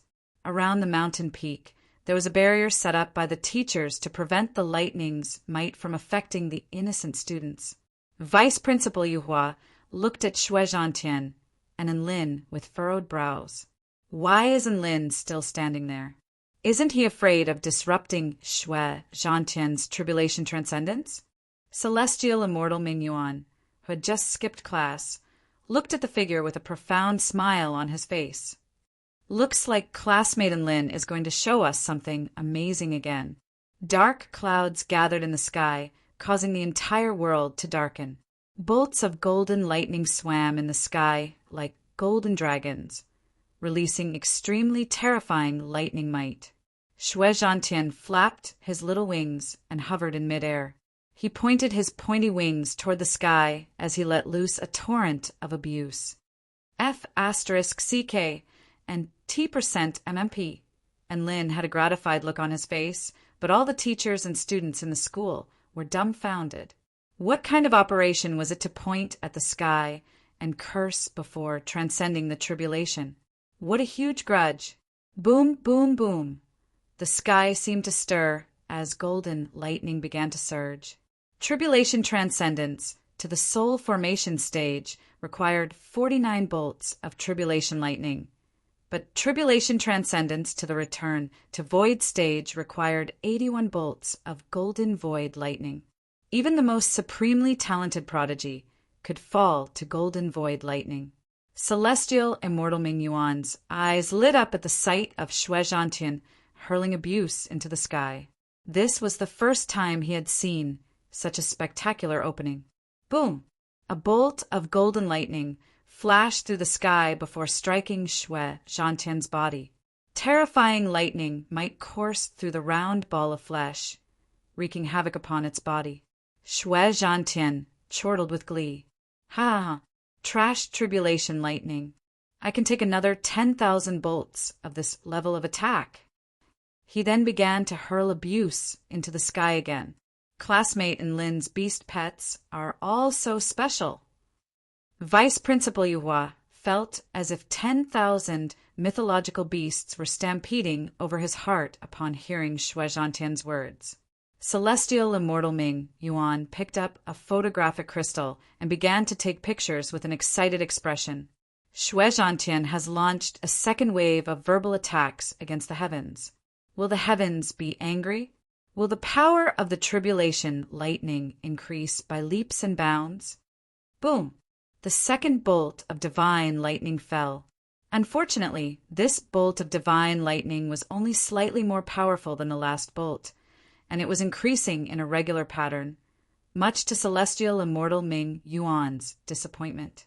A disdainful smile appeared on Shui Zhantian's face as he continued to hurl abuse. The beautiful woman sitting on the massive book was astonished. This snow-soul beast is so adorable, but why is it cursing so vulgarly? Teacher Yuing, it's called contrast cuteness, a female student explained with a dainty smile as she listened with rapt attention. Madagascar stared speechlessly at the female student with concern welling up in his heart. Shui Zhantian didn't repeat a single sentence when he cursed the heavens. There were so many adorable students watching from the sidelines. Would they be infected? If they were to be led astray, the students would start hurling insults at one another as soon as they met. That would be an unimaginable scene. One bolt of divine lightning after another fell, and Shui Zhantian was like an unyielding warrior against the heavens. Not only did he unleash all types of defensive spell techniques, but he also couldn't stop himself from hurling insults at the heavens. The golden void lightning became more and more powerful, and at the 70th bolt of divine lightning, each and every one of them was capable of pulverizing the earth within a radius of several hundred feet into dust. The mountain that Shui Zhantian was situated on was getting lower and lower. Vice Principal Yuhua stared at the mountain peak that was about to be obliterated by the lightning with a pained expression, and he silently made a note in his notebook. Another protected heritage site was gone. He had to get compensation from Enlin. Shui Zhantian's body was enshrouded in a white barrier of ice and snow, which could effectively nullify the power of the heavenly tribulation. Furthermore, his body was already extremely powerful to begin with, so he didn't sustain much damage even after enduring over 70 bolts of lightning. Gradually, Shui Zhantian grew tired of cursing. He turned toward the man beside him with anticipation in his eyes. The 80th bolt of divine lightning tore through the air like a golden divine sword descending from the heavens toward Shui Zhantian at an extremely terrifying speed. At this moment, a figure appeared before Shui Zhantian before spreading open his arms. Boom! Golden lightning exploded and coursed through his body. Then it was instantly devoured by Kiran, who was in his sea of vital energy. Countless people's eyes widened with incredulity as they stared at the scenes unfolding before their eyes. How dare he? Vice Principal Yuhua also drew a sharp intake of breath. Actively interfering with the heavenly tribulation would make the tribulation even more terrifying. It was exactly because of this that people transcending tribulations had to stand guard in order to prevent external interference during their tribulation transcendence. But now, Enlin was actively interfering with his beast pet's tribulation transcendence. He was trying to get his beast pet killed. All of the teachers and students stared at Enlin and Shui Zhantian with dumbstruck expressions on their faces. The heavens really seemed to have been enraged as a thunderous and terrifying roar erupted. In the end, several extremely powerful bolts of golden void lightning began to converge as one, unleashing an extremely terrifying lightning might. Golden light tore through the dark clouds and lit up the entire world. The space around them began to crumble as inky black rifts appeared, and the sky seemed to be on the verge of collapse. To everyone's surprise, Shui Zhantian didn't display any resentment or blame. Instead, he chortled with glee as an unprecedented light burst forth from his eyes. Ha ha ha! It looks like the heavens are very angry. Come, Shui Zhantian, I'm going to cut through the heavens with my sword today. Following his thunderous roar, his flawed Tao heart was suddenly perfected. Is he insane? Why is he so happy? Some of the students were perplexed. The teachers also drew a sharp intake of breath. This is the most suicidal tribulation transcendence I've ever seen. It was also at this moment that a powerful pillar of white energy erupted from Shui Zhantian's perfected body. The pillar of light soared into the sky and clashed with the golden lightning. Chapter 908. Shui Zhantian took the initiative to attack the golden void lightning in the sky. The golden void lightning seemed to have been stimulated by something, and it was compressed to the extreme before also falling from the sky, slicing through Shui Zhantian's white pillar of light as if it were a hot knife through butter. The space in the wake of the golden void lightning cracked open as a series of inky black, chaotic rifts began to appear. Shui Zhantian was not fearful in the slightest as he roared with laughter. In that instant, Anlin looked at Shui Zhantian's departing figure, and he felt as if he were looking at the main character of a cultivator who defied the natural order. He threw his head back and laughed heartily in the face of the heavenly tribulation with domineering confidence. Of course, the premise was that one had to ignore its super cute appearance no matter what expression it made. The terrifying might of the lightning made all of the spectating teachers and students' breathing falter. The power of this golden void lightning had transcended beyond the return to void stage. Shui Zhantian also knew that he might not be able to withstand this bolt of divine lightning, but it didn't matter. He had already angered the heavens, and he wasn't going to be beaten for nothing. Instead, he was going to perish in a battle against the heavens. It had no regrets about dying like this, and Lin stretched out his finger the moment the heavenly lightning struck. Lightning manipulation technique. When transcending his own lightning tribulation, the lightning manipulation technique came in handy. However, it was very difficult to help outsiders control the lightning tribulation. During Lu Qianhuan's tribulation, he could only control the direction.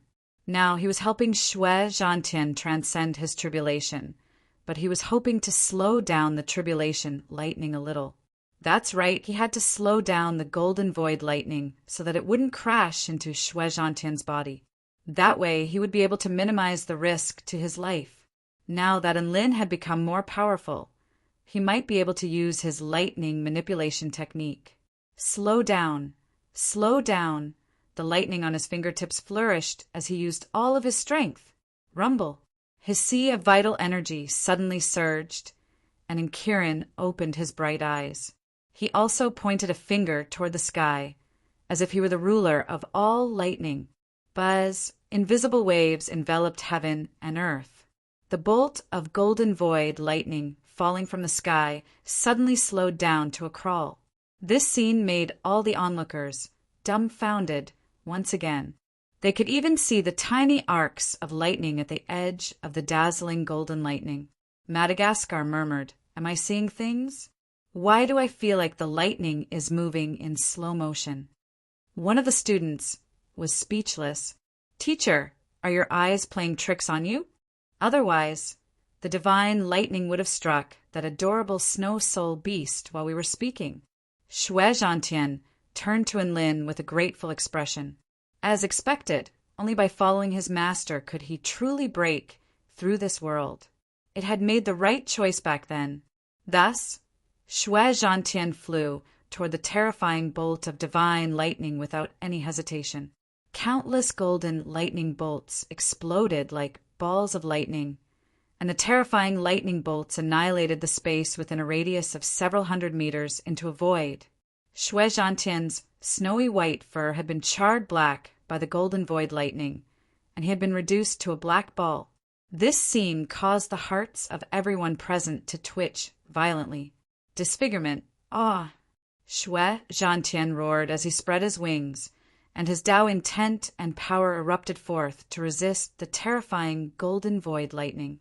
And Lin gritted his teeth, and his fingertips trembled slightly as he did his best to slow down the golden void lightning.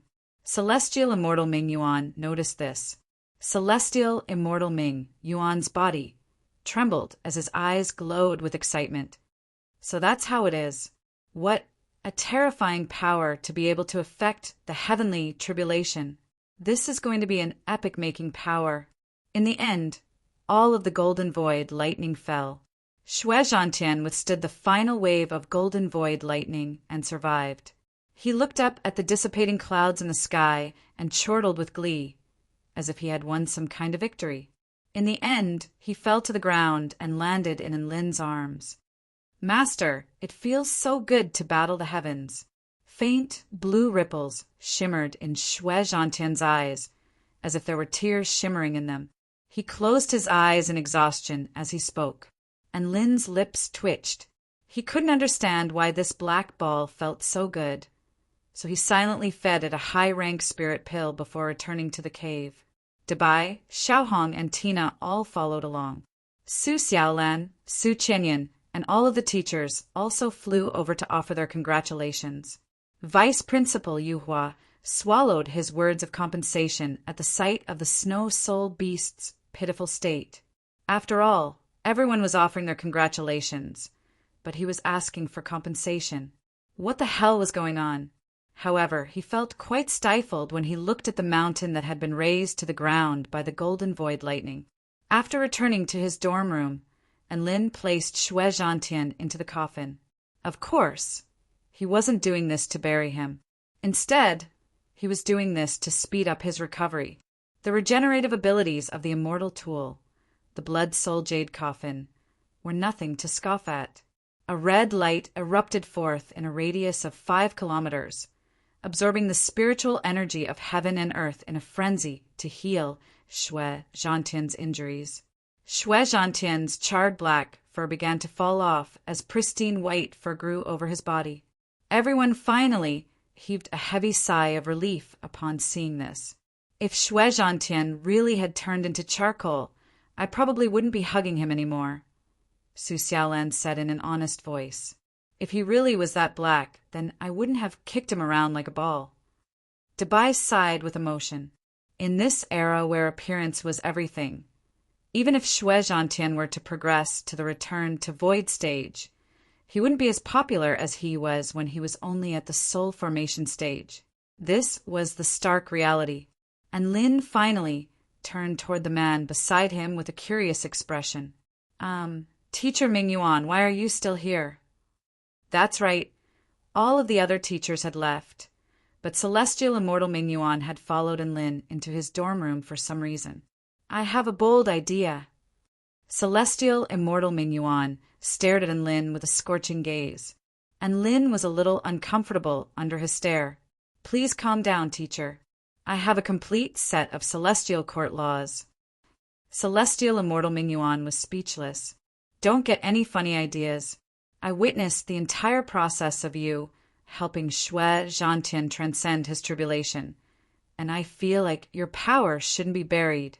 With your power, we can make the human race prosper and usher in a new era of cultivation. And Lin blinked. I'd like to hear the details. You also know that over 90% of soul formation stage cultivators perish during their tribulation transcendence to the return to void stage due to being unable to withstand the power of the golden void lightning. However, you have the power to slow down the descent of the golden void lightning. You have to realize that many cultivators on the brink of death can be reborn by slowing down the speed of the golden void lightning. You can use this power to usher in a new era of cultivation. Celestial Immortal Ming Yuan became more and more excited as he spoke, and a scorching light appeared in his eyes. And Lin faltered slightly upon hearing this. He suddenly felt like this was feasible. It wasn't that he was willing to help others. Rather, he felt like this was a massive business opportunity. Chapter 909. Was tribulation transcendence scary? It was very scary, because the slightest misstep could result in one perishing within the tribulation. But why were there still so many cultivators who were willing to do so? This was actually the result of their persistent pursuit of Tao. What was the purpose of cultivating? Some wanted to live forever. Some wanted to be free and unfettered. Some wanted to see the end of Tao. There were countless reasons, but the one constant was that they all wanted to continue down this path. Advancing to the pinnacle of the soul formation stage meant that there was a very good chance that one would perish, but there was also a chance that one could attain a higher cultivation base, greater power, broader horizons, and a lifespan of over 1,000,000 years. Almost no one could resist this temptation. What if Enlin possessed a power that could drastically increase his chances of successfully transcending tribulation transcendence? Countless living beings at the pinnacle of the soul formation stage would definitely go crazy over this. After all, how the hell was he supposed to cultivate if he lost his life? A power that could increase his chances of successfully transcending tribulation transcendence was the best thing he could have. And Lin smiled. Thank you for your advice, Teacher Ming Yuan. I think this is a good idea. A gratified smile appeared on celestial immortal Ming Yuan's face. I can sense that our human race, no, I should say the entire continent, is facing a calamity, so it would be great if Mr. Enlin could do his best to help the continent. And Lin replied with a righteous expression, of course. Everyone is responsible for the rise and fall of the entire continent. Why can't I go through fire and water for the sake of this world? Ha ha ha. Student Enlin, I was right about you. Celestial immortal Ming Yuan looked at the man before him with a gratified expression. Ha ha ha. You're far too kind, Teacher Ming Yuan. This is what I should do. And Lin joined his hands in salute. Time is of the essence, so I'll be taking my leave now to discuss the specifics with the celestial Darch. All right, go on. Celestial immortal Ming Yuan nodded before handing a photographic crystal to Enlin. This contains the complete recording of you helping Shui Zhantian transcend his tribulation. I'm sure it'll be very useful to you. And Lin was ecstatic, and he accepted the photographic crystal before expressing his gratitude. I'll be going now, teacher. Go, for the sake of a new era of cultivators. Celestial immortal Ming Yuan smiled in relief. He looked at Enlin's receding figure and sighed. I didn't expect student Enlin to be so concerned about this matter. It's really a blessing for the mainland, the heart of the celestial court.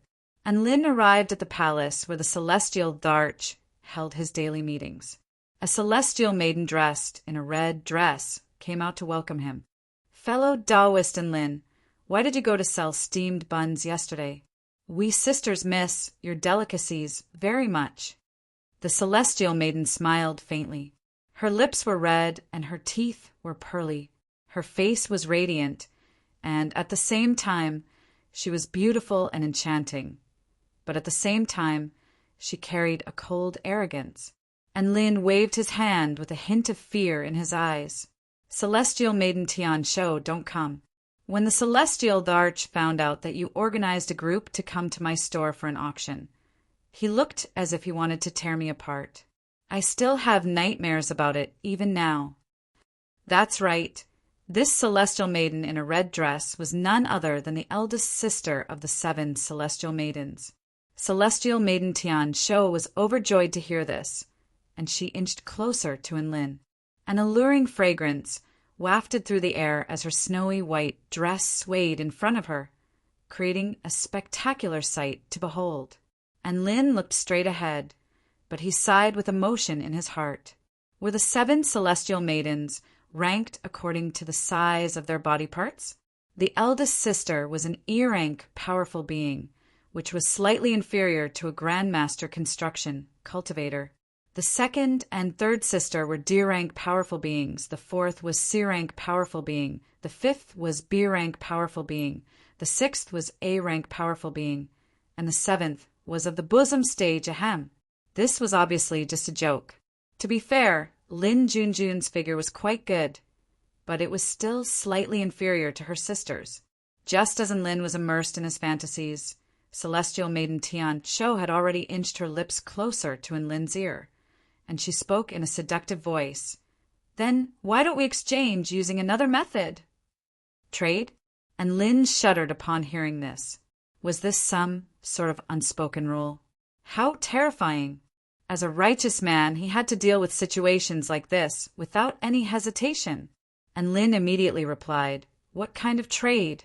Please tell me, Celestial Maiden." Celestial Maiden Tian Shou's beautiful, watery eyes narrowed slightly as she said in a low voice, "To tell you the truth, Father has already withheld all of our pocket money from us, so we may not be able to patronize your restaurant in exchange for spirit stones. However, we have another way to repay you." And Lin swallowed silently. Even though waves of shock surged through his heart, he still forced himself to maintain a calm expression. What way? Never would he have thought that being a chef would bring him such benefits. 7 celestial maidens. Come at me. Don't take pity on me, just because I'm a delicate flower. Celestial Maiden Tian Shou's eyes shimmered like a little kitten that had just stolen a fish. Our celestial court has a heavenly peach garden that produces heavenly peaches. There are spirit peaches that ripen once every 100 years, as well as immortal peaches that ripen once every 1,000 years. We 7 sisters have come up with a plan. How about we trade an immortal peach for one of your dishes? PFFF. And Lin almost threw up a mouthful of blood. He turned to the woman beside him with incredulity on his face. You're planning to steal an immortal peach for a dish?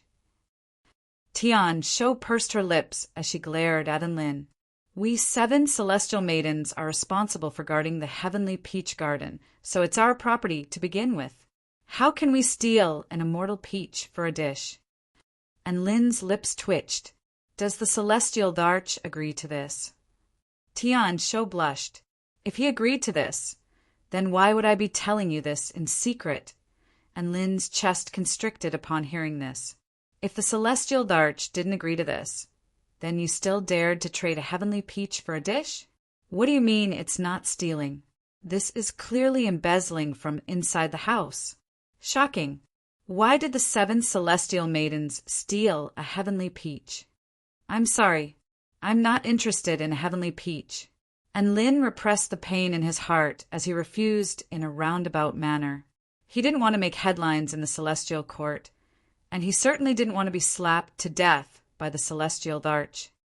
I see. That's a real pity. A disappointed expression appeared on Celestial Maiden Tian Shou's face. However, and Lin wasn't disappointed in the slightest. In fact, he was ecstatic that his life had been spared. Oh yeah, by the way, and Lin, why are you in such a hurry to find my father? Celestial Maiden Tian Shou suddenly asked, and Lin instantly came to his senses upon hearing this, and he slapped his own head. I almost forgot. I have a method that can drastically increase the success rate of tribulation transcendence, and I want the celestial Darch to help me promote it. Drastically increase the success rate of tribulation transcendence. Tian Shou exclaimed with a hand over her mouth, and Lin nodded. That's right. So I want the celestial Darch to use the power of the celestial court to promote this method to the entire continent.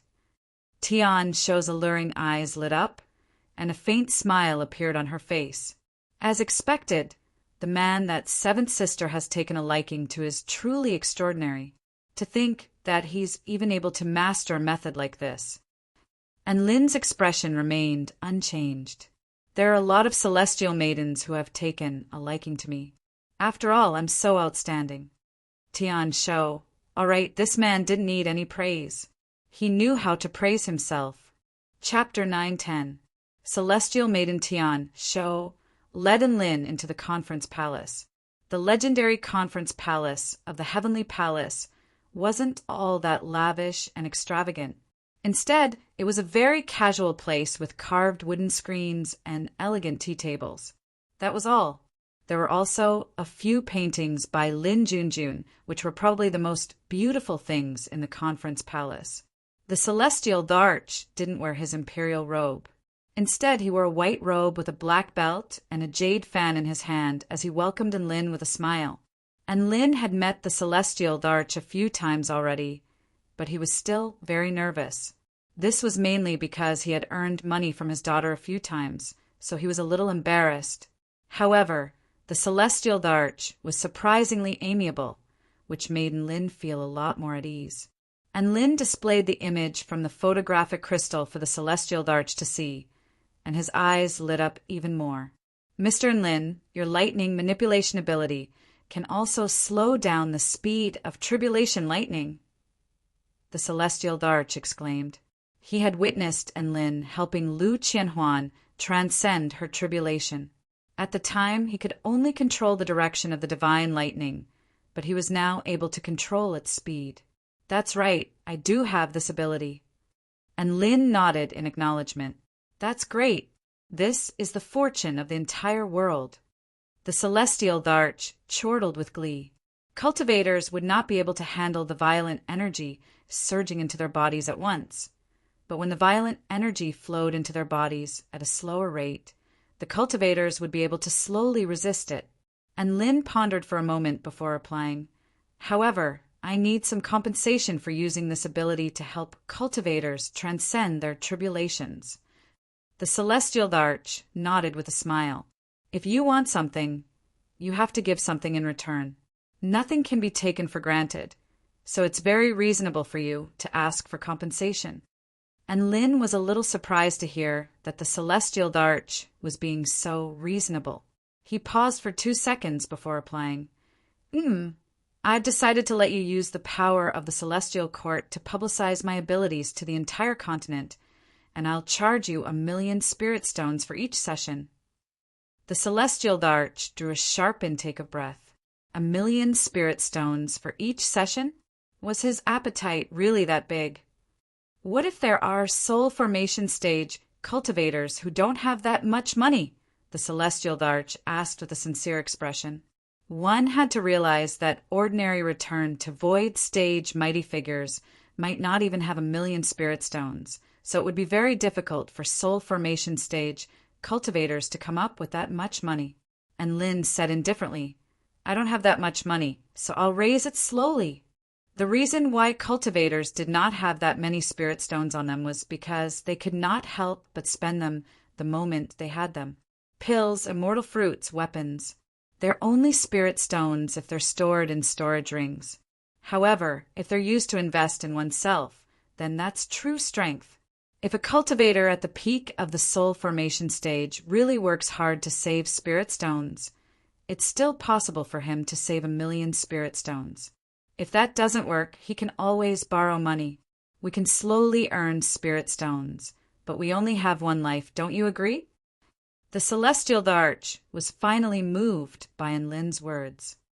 Then, how do you guarantee the success rate? The celestial Darch asked. In any case, I can only slow down the tribulation lightning to the speed shown on the crystal screen. As for whether or not I can withstand it, that will depend on the cultivator's luck. And Lin replied with a smile. The celestial Darch fell silent as he waved his azure jade fan. That's not enough. Even with the celestial court as a guarantor, your power is still not enough to attract some cultivators. If you're going to do it, then do it to the best of your ability. Can we use some kind of method to make them think that you're very reliable? And Lin stroked his chin before a smile suddenly appeared on his face. No problem. I'll raise the price to 1,500,000 spirit stones. Gasp. What the hell is that? The celestial Thearcha's eyes widened. Let me finish. And Lin waved a hand before continuing.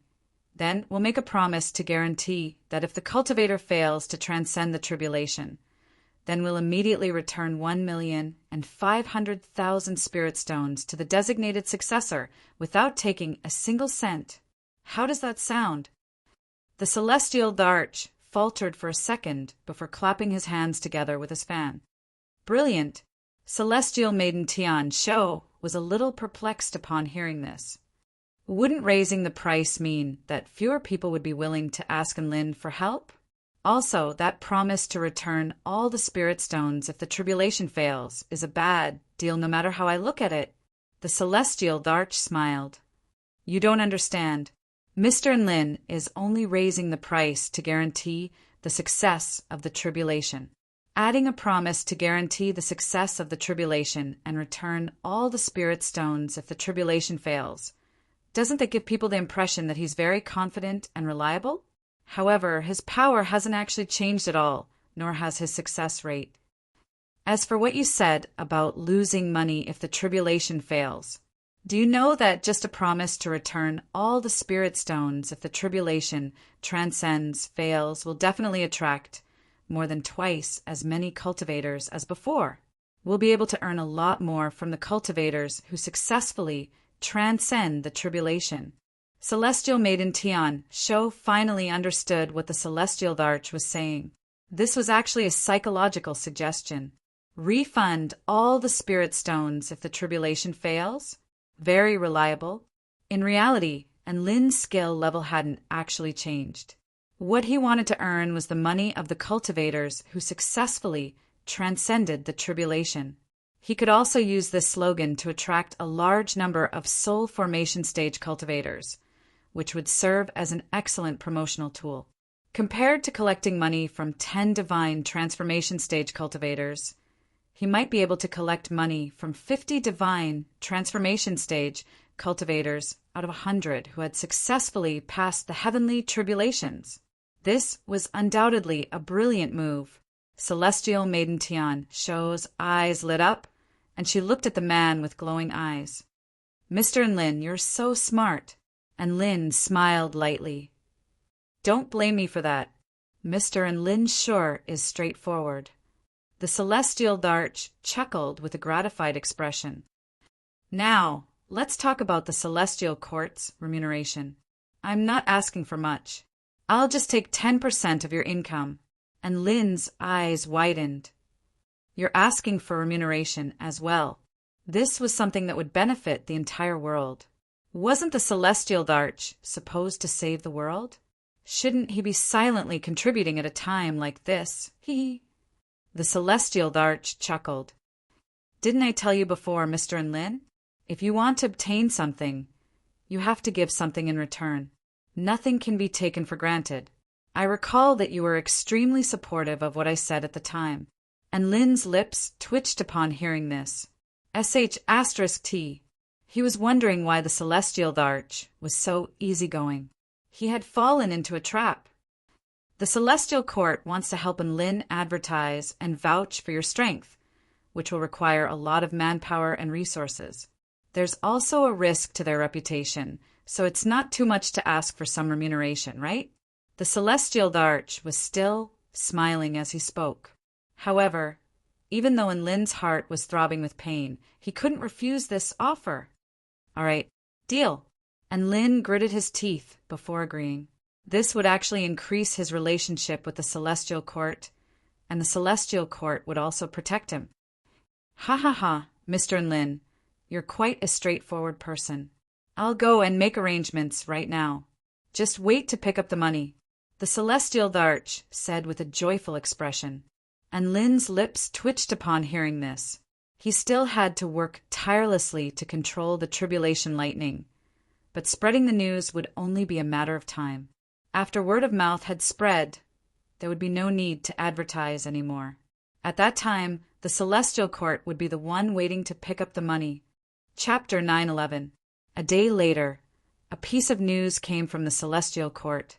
The content of the news was very short, but it spread like wildfire across the entire continent. In an instant, it shook the entire continent. There was a cultivator named Enlin in the celestial court who could control the heavenly thunder and increase the success rate of heavenly tribulations. It was supposed to be a fantasy story, but with the guarantee of the reputation of the celestial court and the image displayed by the photographic crystal, there was a high possibility that it was true. Without a doubt, this matter was of epoch-making significance to the entire continent. It could greatly increase the strength of the various forces. Generally speaking, a new return to void stage mighty figure would be born in the kingdom of the 9 states every 100 years or so. However, the number of experts at the pinnacle of the divine transformation stage who had the strength to undergo the heavenly tribulation was far more than this number. There might be more than a dozen of them. If they could drastically increase the success rate of tribulation transcendence, then the number of return to void stage mighty figures in a force would skyrocket to a terrifying level, regardless of whether it was to the individual living beings or the forces as a whole. The news released by the Celestial Court was an earth-shattering piece of news. It was a piece of news that was enough to topple the structure of the entire continent. In the west, golden light shrouded the area, and 7-colored auspicious clouds floated above the land of bliss.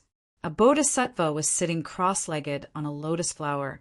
The divine light of wisdom had transformed into a pure, golden white flame that enveloped his entire body. He was looking at the little Buddha in front of him with a smile. This bodhisattva was one of the 3 sages of the West, the Mahastamaprapta Bodhisattva. He was as famous as Amitabha and Guanyin Bodhisattva. He had reached great heights in the path of light and wisdom. Wherever he went, the heavens and earth would resonate with him, and all living things would come to life. He also had the power to purify all evil. Qingji, you've already traveled all over the myriad Buddha mountain and obtained the sacred Bodhi heart. You can now break through to the return to void stage. Why don't you take this opportunity to meet an old friend? The great strength Bodhisattva's voice was clear and ethereal. The man in front of him put his palms together and bowed. I will obey Master's orders. Never in his wildest dreams would Qingji have imagined that Enlin, who had competed with him many years ago, would actually possess the power to influence the entire continent. Even he had to seek Enlin's help to make his own breakthroughs. Sigh, 1.5 million spirit stones. I'm going bankrupt. No. He had to borrow 1 million spirit stones from his master before he could raise enough money. It would be more accurate to say that he was deeply in debt. On the black moving continent, the Darkwing race's base. Hey, have you heard? Enlin actually has the power to increase the success rate of passing tribulations. Gasp. As expected of someone that even the monarchs are extremely fearful of, he's too terrifying. I feel so sad and lost. Why do we have to be enemies with the humans? How nice it would be if they could develop amicably and peacefully. I've been stuck at the peak of the soul formation stage for more than 1,000 years because I'm afraid of death. I really want to ask Enlin for help. Sob, sob, sob. This wasn't just happening in the Darkwing tribe. The Dark Marshlands, the True Demon tribe, the Snow Maidens, the West Sea Monster tribe, and other hostile forces were all staring at the Celestial Court in the east with bloodshot eyes. They hated him so much. Why did such a monster appear in the Celestial Court? This was not fair, and it was not in line with cultivation. As for the non-hostile forces, they were naturally overjoyed. Many experts at the peak of the soul formation stage had already begun to borrow money from all over the place, preparing to head to the Celestial Court. Money could be slowly earned back, but life would be gone if it was gone.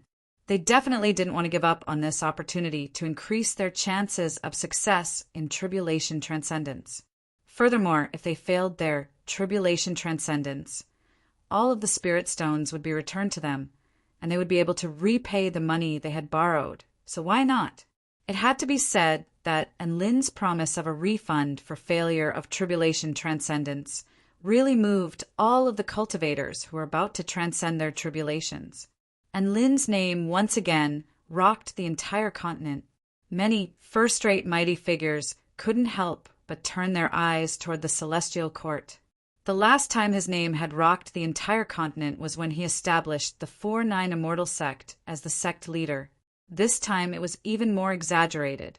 In particular, many of the soul formation stage cultivators who were about to transcend their tribulations only wanted to yell, "Enlin, Daddy, Daddy!" Take me with you." And Lin arrived at a vast Tao Plaza. The Tao Plaza was a circular, floating stone altar surrounded by a blue sky and white clouds. This was the Tao Plaza for the immortals of the Celestial Court, the heaven-defying Tao Plaza. The materials used to construct the heaven-defying Tao Plaza were extremely sturdy and could withstand the might of golden void lightning without breaking. As such, the Celestial Court had set this place as the location for all living beings on a continent to transcend their tribulations. And Lin's money-making plan had already been decided. In this year, there would be at least 10 cultivators at the pinnacle of the soul formation stage who could transcend their tribulations, right? There were also many cultivators who had been holding back their cultivation bases, and they definitely couldn't hold back anymore. In that case, there would definitely be even more. A conservative estimate would be around 60 to 70, right? Discounting some enemies who were unwilling to part with the money, as well as those who were too proud to help, there should be around 30 to 40 of them.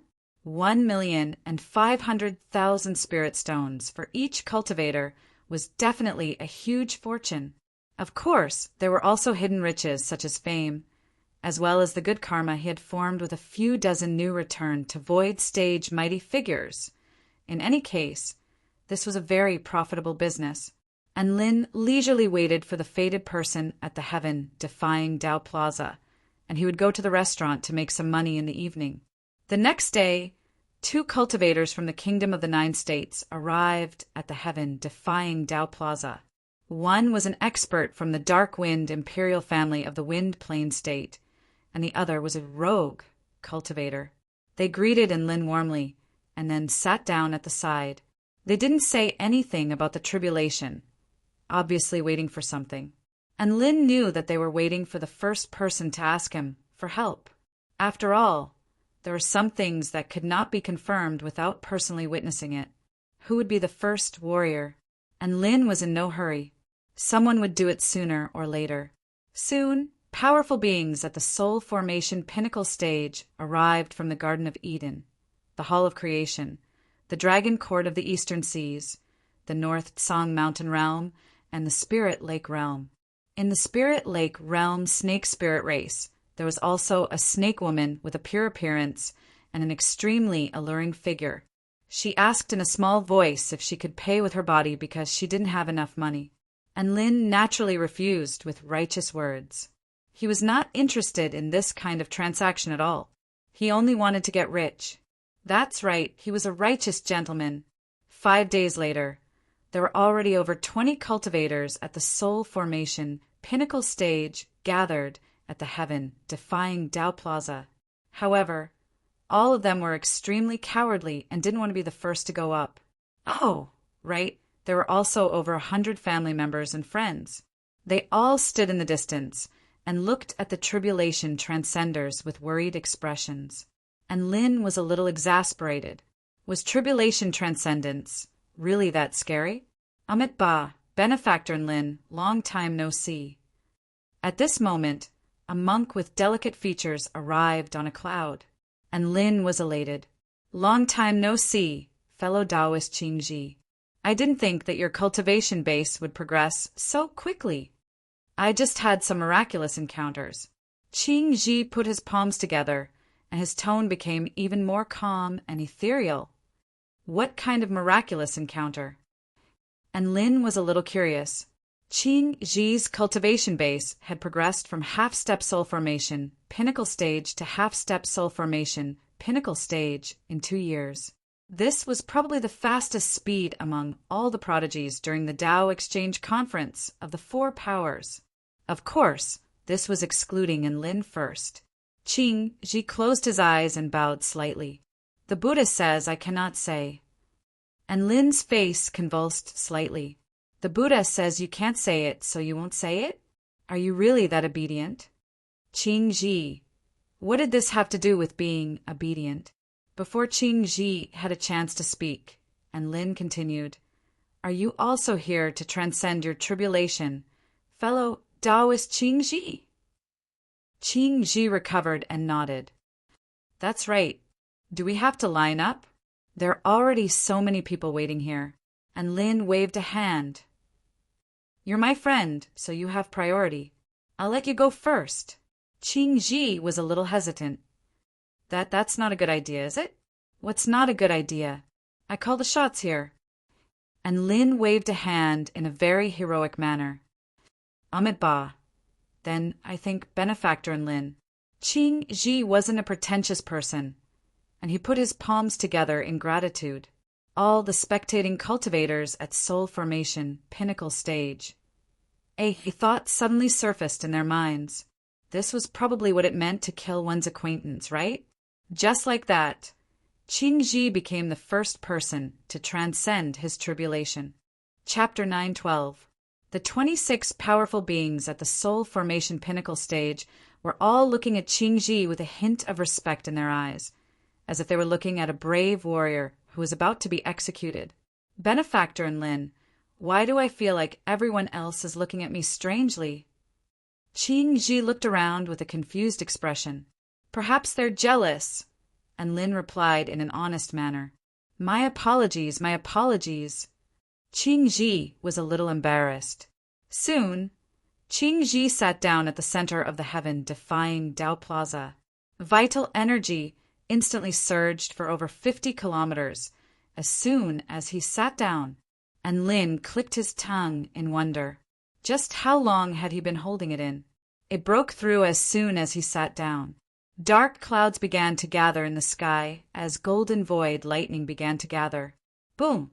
A bolt of golden lightning fell from the sky, striking Qing Ji's bald head and sending a golden shockwave crashing into it. Qing Ji sat cross-legged on the ground with his palms pressed together. A layer of golden Buddhist light enshrouded his body, giving him an indestructible body that allowed him to withstand the first bolt of lightning unscathed. All of the powerful beings below the platform let loose cries of surprise. What powerful defensive prowess!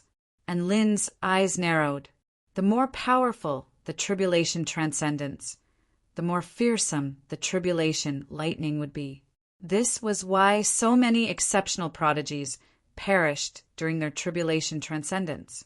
As one bolt of powerful golden void lightning after another fell, Qing Ji's golden Buddhist light barrier finally showed signs of cracking. When the 78th bolt of divine lightning fell, Qing Ji's golden Buddhist light barrier had already been broken. When the 79th bolt of divine lightning fell, Qing Ji's bald head was charred black. All of the soul formation stage powerful beings stared at Qing Ji with nervous expressions. There were only 2 bolts of divine lightning left before the tribulation was over. However, it was quite clear that Qing Ji was already showing signs of collapsing. Right at this moment, the 80th bolt of golden void lightning broke through the void and fell from the sky. The golden divine lightning was like a divine sword, tearing through the void and slowly descending, dyeing heaven and earth a pure golden color. Wait, something doesn't seem right. Slowly descending? The 20 or so soul formation stage cultivators all faltered at the sight of the divine lightning. Then they all turned to look at Enlin, only to see Enlin's fingertips flickering with lightning as he stared at the falling golden lightning with a solemn expression.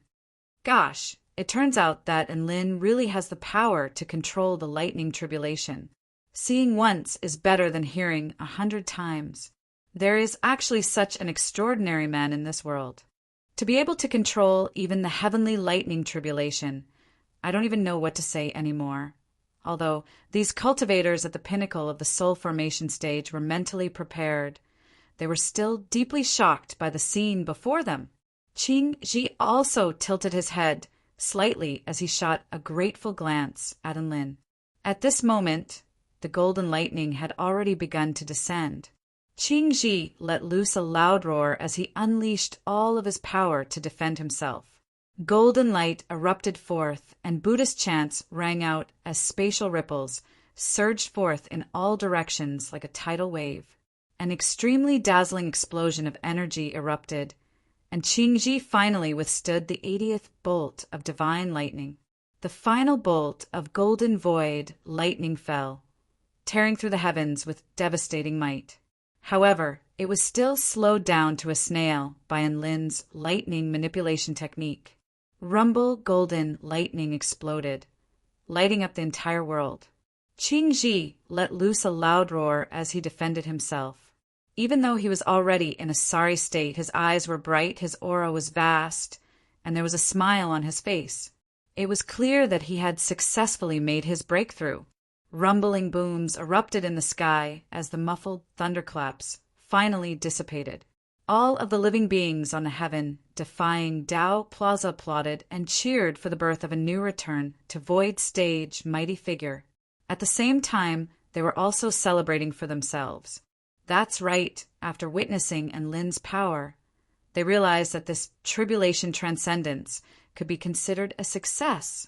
Qingji swallowed an immortal pill to stabilize his cultivation base before making his way toward Enlin and bowing respectfully again. Thank you, benefactor Enlin. If it weren't for you, I wouldn't have been able to survive this tribulation lightning. Enlin waved a hand with a smile. There's no need to thank me, fellow Taoist Qingji. You're very powerful to begin with, and it's only my duty to do so. After a brief exchange of pleasantries, all of the other powerful beings at the soul formation pinnacle stage couldn't help but make their way toward Enlin and offer him money. Enlin accepted the money with a smile. 1,500,000 spirit stones per person. Over 10,000 meters away, atop a certain cloud, the celestial arch looked on with a gratified expression. Mr. Enlin really didn't disappoint me. This lightning manipulation technique is extremely compatible with the great Tao of heaven and earth.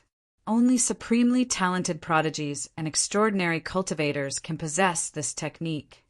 Celestial Maiden Tian Shou was still in a daze, and she stared at the white-robed man in the distance as if she was trying to see through him. In Tian Shou's eyes, it was simply unimaginable that the paramount divine lightning could be controlled by a cultivator. And Lin rested for a while before helping another powerful being at the soul formation pinnacle stage transcend their tribulation. There weren't any standards. In any case, whoever he liked would go first. Thus, the beautiful and sexy snake woman successfully transcended her tribulation. She didn't forget to give Enlin a big hug after successfully transcending her tribulation. Hugs from people with great figures were also very pleasing to the touch. Just as she was about to give Enlin another loving kiss, Enlin slapped her hand away. "Humph, you want to seduce me, a handsome man with a boundless future ahead of him? Forget about it." Enlin scolded mercilessly. He knew that the snake woman's love for him wasn't pure. The snake woman was only interested in his peerless strength, peerless aptitude, the potential to become a super tycoon in the cultivation world, and his undeniably good-looking body. In any case, she didn't love his soul, so he decisively rejected her. Sigh. Outstanding people always had a lot to worry about. He rested for a while, mainly to let Enkiran rest. After all, Enkiran's arm would also be sore if he had to point his finger at the sky. An hour later, Enlin finally began helping the third soul formation stage powerful being transcend their tribulation. The third powerful being at the soul formation pinnacle stage was a tree spirit from the Hall of Creation. Unfortunately, this tree spirit was far too weak. Even though Enlin had used his lightning manipulation technique to slow it down, it was still blasted to death by the 79th bolt of golden void lightning. The family members that came with it were crying like a tree of tears. They were extremely sad. Enlin was also extremely sad, and he silently handed over the 1.5 million spirit stones in his pocket to the family members. He had no choice. He had made a promise, so he had to fulfill it. The family members who received the spirit stones were a little less sad, and they only wiped away their tears without blaming Enlin for anything. They weren't idiots to that extent. The tree spirit was clearly too weak, so why would they make things difficult for someone who was helping it transcend its tribulation? After that, the tribulation transcendence continued. In the end, 3 days later, a total of 27 powerful beings at the soul formation pinnacle stage, including Qingji, had successfully transcended their tribulations, and 12 of them had become new return to void stage mighty figures. One had to realize that in the past it would already be quite fortunate if only 2 of the 27 powerful beings at the soul formation pinnacle stage had successfully transcended their tribulations. However, Enlin's assistance had increased the probability by 6 times. Even the celestial Dharch was moved by this. The world is finally changing. The celestial Dharch murmured to himself. The 12 new return to void stage mighty figures were all extremely grateful toward Enlin, and some of them were even referring to him as brothers. These were all his connections, and Enlin was very happy to be friends with them. Soon, the news that 12 of the 27 powerful beings at the soul formation pinnacle stage had successfully transcended their tribulations with Enlin's assistance swept through the entire continent like a hurricane. The entire continent was in an uproar once again. In the past, there had been no direct data to demonstrate Enlin's power, so some powerful beings were able to remain calm and collected. But now, his terrifyingly high tribulation transcendence, success, rate, drove all of the soul formation stage mighty figures into a frenzy of reverence, yearning fanaticism. It was undoubtedly the case that Enlin's lightning manipulation abilities were beyond doubt. Countless cultivators remembered this man, and some of them had even been saving up money since they were at the spirit nurturing stage, so that they could ask Enlin to help them once they reached the soul formation pinnacle stage. There was a very good chance that they would survive. So who the F*CK wanted to die? At the same time, Enlin also received a new title. This was a title that was acknowledged by all powerful beings on the entire continent, the Lord of Transcendence. That's right, this was the mighty figure who brought hope to countless powerful beings at the soul formation pinnacle stage. The Lord of Transcendence, Enlin. Chapter 9:13. Enlin faltered slightly upon learning of his new title. He didn't think that he would have such a proper title. Lord of Transcendence. That sounded like a very benevolent title. However, he didn't pay much attention to it. After all, he had many other titles. It didn't matter if he had one more or one less. To outsiders, he was still going to refer to himself as Enlin. Sword Immortal. Titles really didn't matter to him. He stroked his storage ring and smiled contentedly. 12 powerful beings at the soul formation pinnacle stage had successfully transcended their tribulations, and he had earned 18 million spirit stones just from controlling lightning. That included the 2 months he had spent as a chef and the 10 million spirit stones from Tina's spirit mine. His total assets now amounted to 40 million spirit stones. What a huge fortune! Enlin looked up into the sky and sighed with emotion. He was probably the most wealthy person on the entire continent to have made so much money in such a short time. The rate of earning money from now on wasn't as monstrous anymore.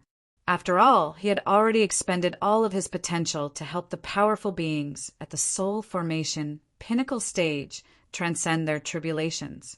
There were only so many powerful beings on the entire continent who had yet to transcend their tribulations, and it just so happened that they were at the soul formation pinnacle stage. As for cooking, it was also stable at around 200,000 spirit stones a day.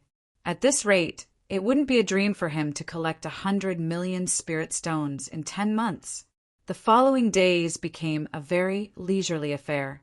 Enlin's status in the university was extremely high, and he was quite a renowned figure even across the entire continent, let alone the kingdom of the 9 states. All of the students and teachers heard about Enlin from time to time, especially the most recent ones. A few days later, another female cultivator at the soul formation pinnacle stage arrived. Her Tao title was Kong Zuexiang, and her features were as beautiful as a painting. Her skin was as fair as snow, and her silky hair hung down to her slender waist. She held onto Enlin's hand tightly and confessed that she didn't have much confidence in her tribulation transcendence, and she begged Enlin to help her transcend her tribulation. and Lin patted his chest and promised that his title as the Lord of Transcendence was not just for show. "Mr. Lin, I believe in you, and I'll definitely do my best." There was a hint of determination in Kong Zuexiang's eyes, and her face was a little pale, making her appear quite feeble. "Don't worry, fellow Taoist Kong Zuexiang. Leave everything to me," and Lin said confidently. The female cultivator was then blasted to death by the golden void lightning. She didn't even survive 70 bolts of golden void lightning before perishing, breaking Lin's record for the lowest tribulation transcendence record. And Lin looked at the charred woman in front of him and fell into a long silence. He suddenly felt that the 1.5 million spirit stones in his storage ring were a bit scalding. Prior to her tribulation transcendence, Kong Zuexiang had told Lin with a smile that she had sold all of her belongings to gather the spirit stones, so she had nowhere else to go. She was just an itinerant cultivator with no family or friends. She was all alone on the long path of seeking Tao. However, this journey had finally come to an end. In the end, she perished under the tribulation lightning and left no trace in this world. "And Lin, I don't know who I'm going to give these spirit stones to, so I'll give them all to you. Thank you for risking your life for me in the final moments of my life. I'm too disappointing." Kong Zuexiang looked at Lin with a smile as blood trickled down the corners of her lips. The golden void lightning fell very slowly, but her consciousness was quickly crumbling, and her Tao foundation was also completely shattered. And Lin had unleashed all of his power, including the origin energy of the netherworld, but he was still unable to help her transcend her tribulation lightning. Failing a tribulation transcendence was a very normal thing to do. However, Kong Zuexiang's eyes were too lonely, as if she had drifted away from this world. It was as if she knew that she was most likely going to die, but she still chose to transcend her tribulation without any hesitation. Her eyes were filled with stubbornness and flames that refused to extinguish even until the very last moment. She worked very hard, but reality was very cruel, and she could only leave this world with extreme regret. And Lin silently picked up Kong Zuexiang's body and descended to the ground. He found a beautiful mountain to bury her before picking up a bouquet of flowers and placing it in front of the grave. She had failed her tribulation transcendence and couldn't even find someone to bury her. This had broken Lin's record, so he could only add a free after-sale service.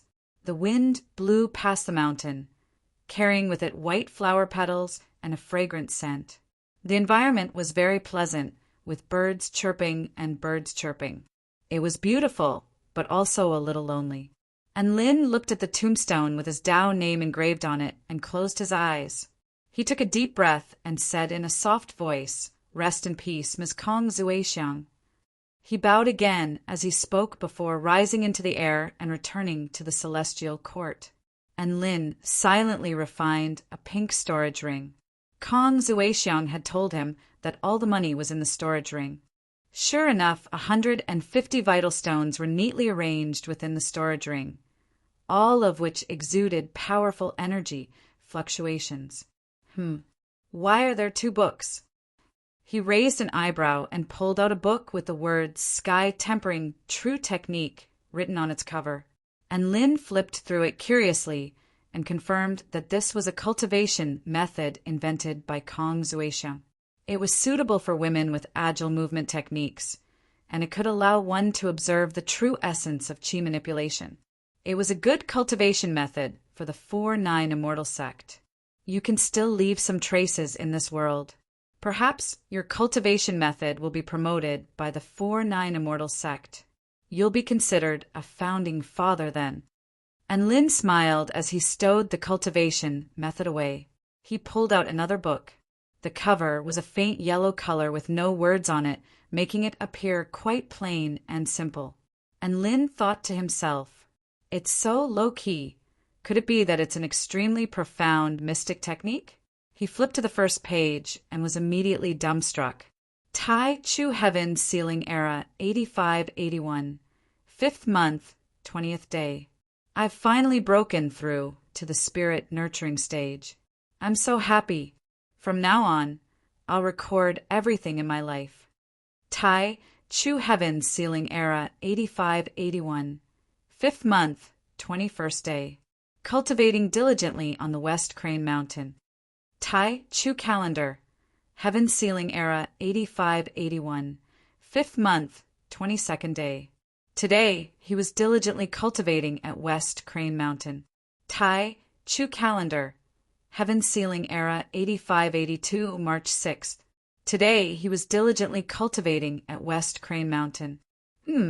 It seems like I've missed many days of diary entries. I've been too engrossed in cultivation. I even missed my birthday.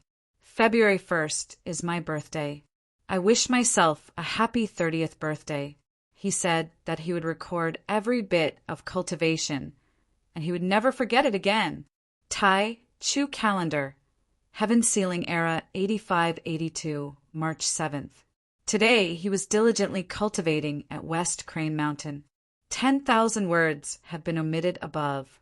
Tai Chu Epic Year 8583, 6th month, 8th day.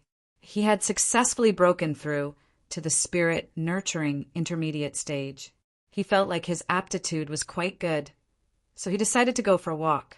The salt and pepper roast duck in Dragon Gate City was delicious, and the osmanthus cake in West Street was not bad either. On the 9th day of the 6th month in the 8583 year of the Grand Beginning Era, 2 blind male cultivators plotted against me and tried to rob me. They were killed by me. Sure enough, people without IQ were everywhere. To me, this world is always cruel. I have no family. I have been betrayed by my friends, and even my master is unwilling to take me in. However, that doesn't matter. The only thing I can do now is to continue cultivating until I get my revenge.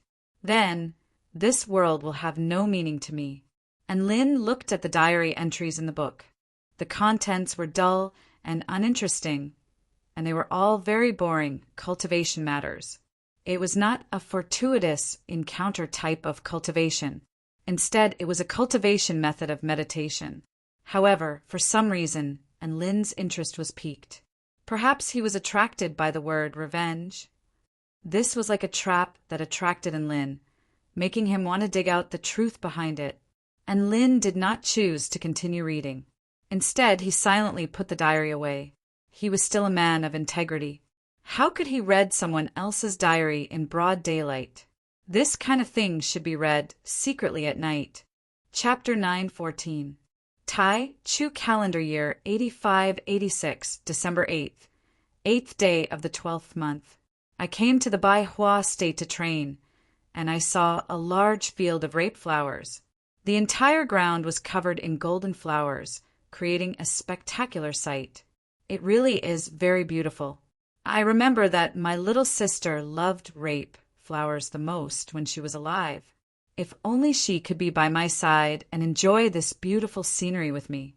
The candlelight flickered, and Lin's heart convulsed upon seeing this as he lay on his bed. He felt as if he could envision a woman with tears streaming down her face as she looked at the vast field of rape flowers. After reading so many diary entries, Lin knew how Kong Zuexiang's little sister had died. She had been killed by Duan Yong of the Xianqing sect. Duan Yong was a core disciple of a righteous sect, and he had killed Kong Zuexiang's uncle and her entire family when he left the sect to carry out a mission. Kong Zuexiang's uncle was indeed working for the demonic sect, but the rest of her family had nothing to do with the demonic sect. However, Duan Yong still killed all 28 members of her family and claimed that he had eradicated all of them. Kong Zuexiang's little sister bore a striking resemblance to her, but Duan Yong had sexually assaulted her and raped her to death. Kong Zuexiang only found out about all of this from the spiritual message her little sister had left on her storage ring before her death. She returned to the sect in a frenzy and begged her master to uphold justice for her. However, the Xianqing sect was a colossus in the region, and a medium-sized sect had no room to bargain with them without sufficient evidence. The spiritual message on the storage ring had already disappeared, so Kong Zuexiang couldn't produce any evidence. No one believed her, and no one believed that a core disciple of a righteous sect would do such a despicable thing. Not only that, but her master even persuaded her to go to the Xianqing sect to prove to Duanyong that she had nothing to do with her uncle and the demonic sect. Bow down to the demons who had killed her entire family and raped her little sister? At that moment, Kong Zuexiang completely despaired of this world. No one was willing to believe her, and no one chose to help her. Even though Duanyong had committed such a heinous crime, he was still living a carefree life, and no one dared to punish him. Kong Zuexiang gave up on her sect and left on her own. She didn't lose her mind and rushed to the Xianqing sect to fight to the death. She was very calm. She knew that she would only be humiliating herself if she went. So, she chose to endure silently and rely on herself to cultivate diligently. Once her strength surpassed Duanyong, she would look for an opportunity to slice him into pieces. Fortunately, her aptitude was not low, and her realm was rapidly increasing. But reality was not a novel. Villains don't stay put and wait for you to take revenge. Duanyong's aptitude was not low either, and his realm had also advanced by leaps and bounds. Kong Zuexiang had finally reached the spirit-nurturing stage, but Duanyong was already at the spirit-nurturing pinnacle stage. Kong Zuexiang was only at the spirit-nurturing pinnacle stage, while Duanyong was already a soul formation stage powerful being and an elder of the Xianqing sect. Duanyong was getting stronger and stronger, and the forces he could control were getting more and more terrifying. Kong Zuexiang was chasing after him in a frenzy, but she was fighting on her own, and the gap between them was only widening. And Lin knew from her diary that Kong Zuexiang was actually a foodie. Aside from cultivation, her only hobby was to taste all types of delicious food, which she would comment on in her diary. However, when she realized that the gap between her and Duanyong was only widening, she gave up everything and began to cultivate in a frenzy. She even gave up on her little hobby. It was as if she had completely separated herself from this world. In the end, Kong Zuexiang progressed to the soul formation stage, while Duanyong was only at the soul formation intermediate stage. She knew that this was her last chance. Duanyong's aptitude was about the same as hers, so she had to pay a heavy price in order to catch up to Duanyong. Otherwise, she would always be one step behind. Thus, she began to take pills in a frenzy and use mystic techniques to speed up her cultivation base. However, the price she had to pay was that her foundation would be damaged and her cultivation base would become unstable. Kong Zuexiang had already gone insane, and she couldn't delay any longer. She had to take this opportunity to increase her cultivation base and power at all costs so that she could surpass Duanyong and kill him. In the end, when Duanyong reached the soul formation pinnacle stage, Kong Zuexiang also reached the soul formation pinnacle stage. On the plateau at the border of the Baihua state, Kong Zuexiang found an opportunity to ambush Duanyong. She had thought that she would at least be able to take Duanyong down with her. However, she had underestimated Duanyong, who had countless trump cards up his sleeves. At the time, Duanyong had admitted to his crimes with an arrogant smile after learning of Kong Zuexiang's identity. "That's right, I killed your entire family. Your little sister really is a stunner. I can't forget her scent even now. I really regret killing her. I should have kept her captive so that I could continue to enjoy her. What can you do to me? I'm an elder of the Xianqing sect, a renowned sect. You have no proof. So who would believe the words of an itinerant cultivator like you? Ha ha ha. Heaven has eyes. You look even better than your sister. Since you took the initiative to send yourself to me, I won't hold back then." Kong Zuexiang was completely enraged, and she gave up everything to fight Duanyong with all her might, but she was still no match for him. She began to flee in defeat. The disparity in power between the two of them wasn't very large, so Duanyong was unable to catch up to her. That day, she had written this diary entry with tears of blood in her eyes, and Lin flipped through the yellowed pages, which were wrinkled from her tears, and there were even a few drops of blood at the end of the page. Kong Zuexiang wasn't going to give up until she had exacted her revenge. She was planning to continue accumulating power for another round of assassination. However, another piece of news soon arrived. Duan Yong had broken through to the Return to Void stage and was about to become the sect leader of the Xianqing sect. Due to his breakthrough, the Xianqing sect had become one of the most powerful sects in the Baihua state. Kong Zuexiang was in despair upon hearing this news. Why was it that I was still unable to kill that evil man even after working so hard and risking my life? Why couldn't the heavens give me a chance? Both of us are still at the soul formation pinnacle stage, so I still have a chance to kill Duan Yong. However, the disparity between the soul formation stage and the return to void stage was like a chasm. So how was I supposed to defeat him? With my current body, I would most likely perish if I tried to transcend my tribulation to the return to void stage. So be it.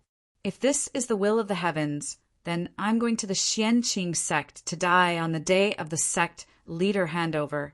Tai Chu Epoch 10576, 5th month, 8th day.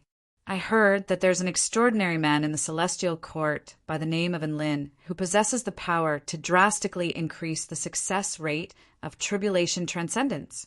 Has the heavens finally opened their eyes? This is my only hope. He might be able to help me. It's just that I don't have enough spirit stones, and I don't have any friends I can borrow money from. Drunken Dream Sword, who has accompanied me for many years, I'm sorry. Please forgive me for my stubbornness and leave me for a while. Tai Chu Epoch 10576, 5th month, 12th month. I'm going to see Enlin today. Come to think of it, all of his legendary feats are quite astonishing. He's so young, yet he's already unfathomably powerful. If only I had his aptitude. Such an extraordinary man must have a way for me to successfully transcend my tribulation. Right? I haven't interacted with anyone in a long time. I hope he won't turn his back on me, a woman who's not very sociable. I hope everything goes smoothly. Wish me luck. The diary ended here.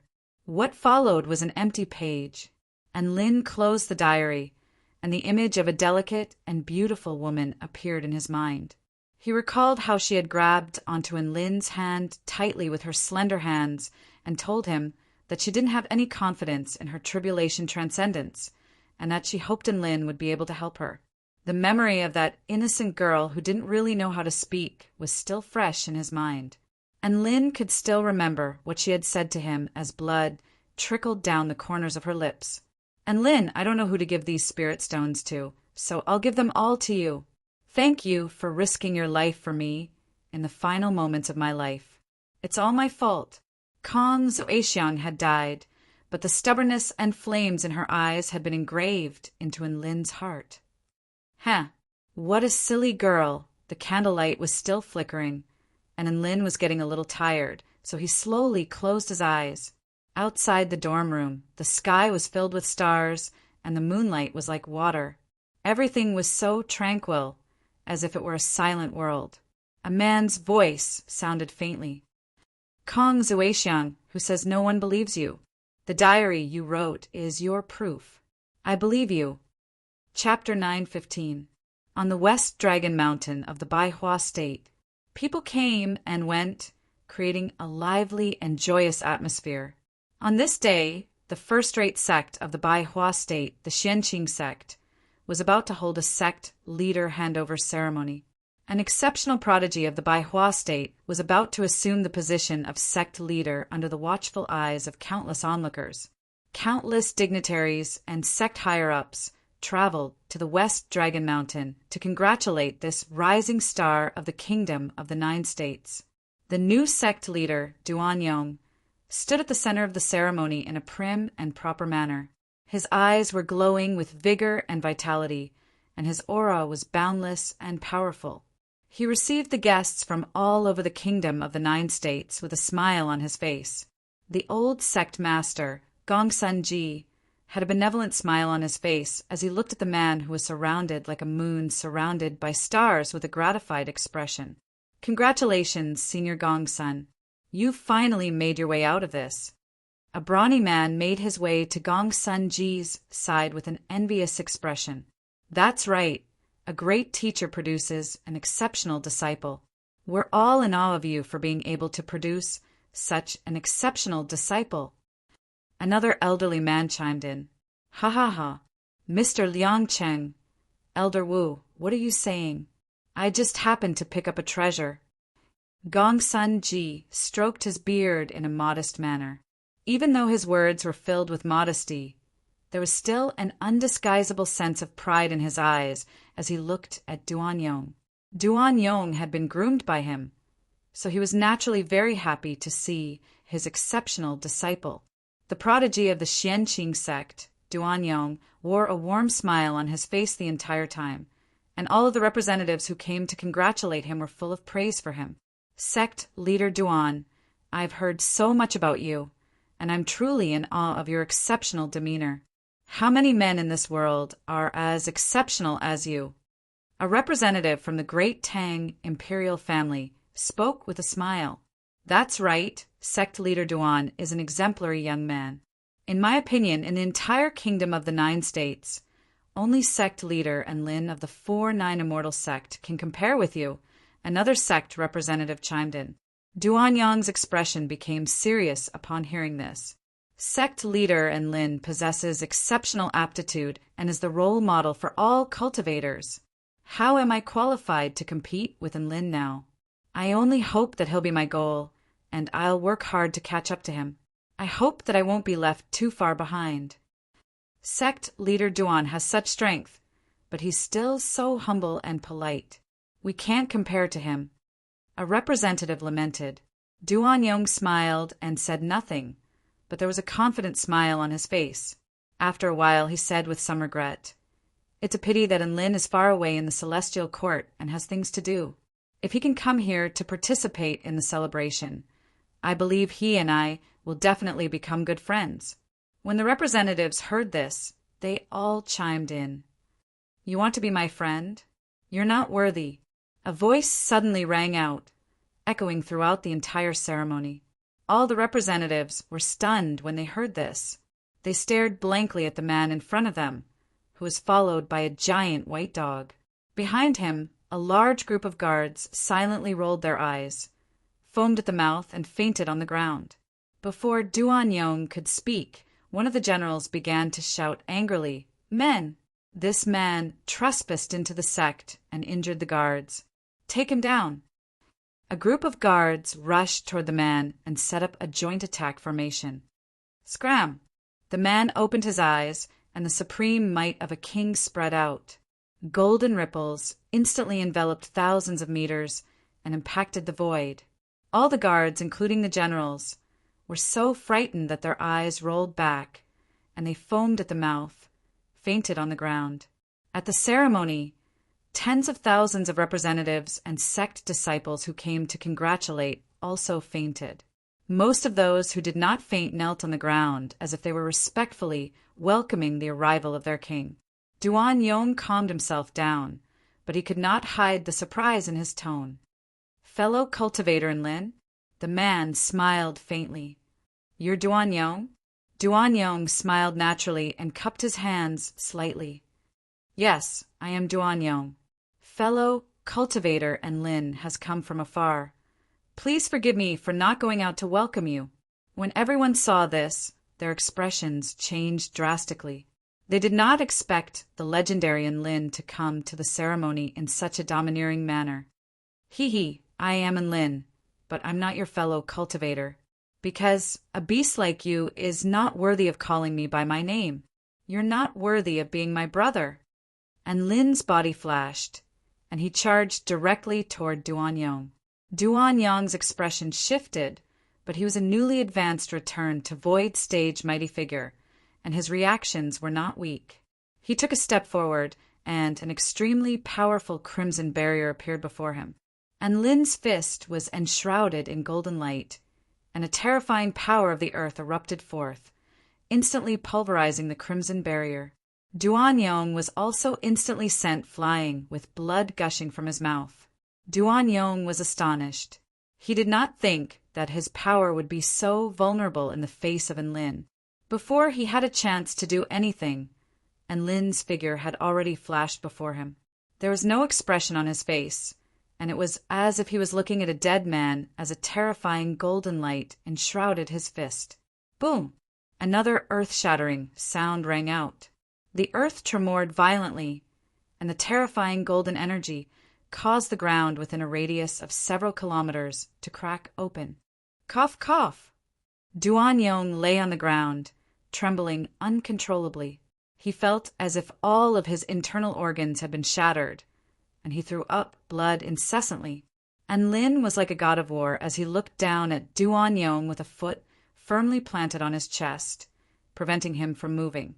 Everyone stared at the scenes unfolding before their eyes in shock. The supreme prodigy of the Baihua state was insta-killed by Enlin. Just like that? He was way too weak. Stop! Sect leader Enlin, let's talk this out. Old sect leader Gongsun Ji yelled as he hurried over. All of the other cultivators also recovered from their shock and hurried over to mediate. Duan Yong repressed his injuries with great difficulty as he spoke in a calm voice. Mr. Enlin, is there some misunderstanding between us? This is the first time we've met, and there's no vendetta between us. Enlin waved a hand, and Dabai immediately took out a photographic crystal to record. Tai Chu Era 8578, May 11th. What did you do? Enlin asked in an indifferent voice. Duan Yong's expression shifted slightly upon hearing this. That day had indeed left a deep impression on him. Why would Enlin mention that day? Did he know something about it? Could it be, before Duan Yong could say anything, Gongsun Ji spoke with a calm expression. I have some recollection of that.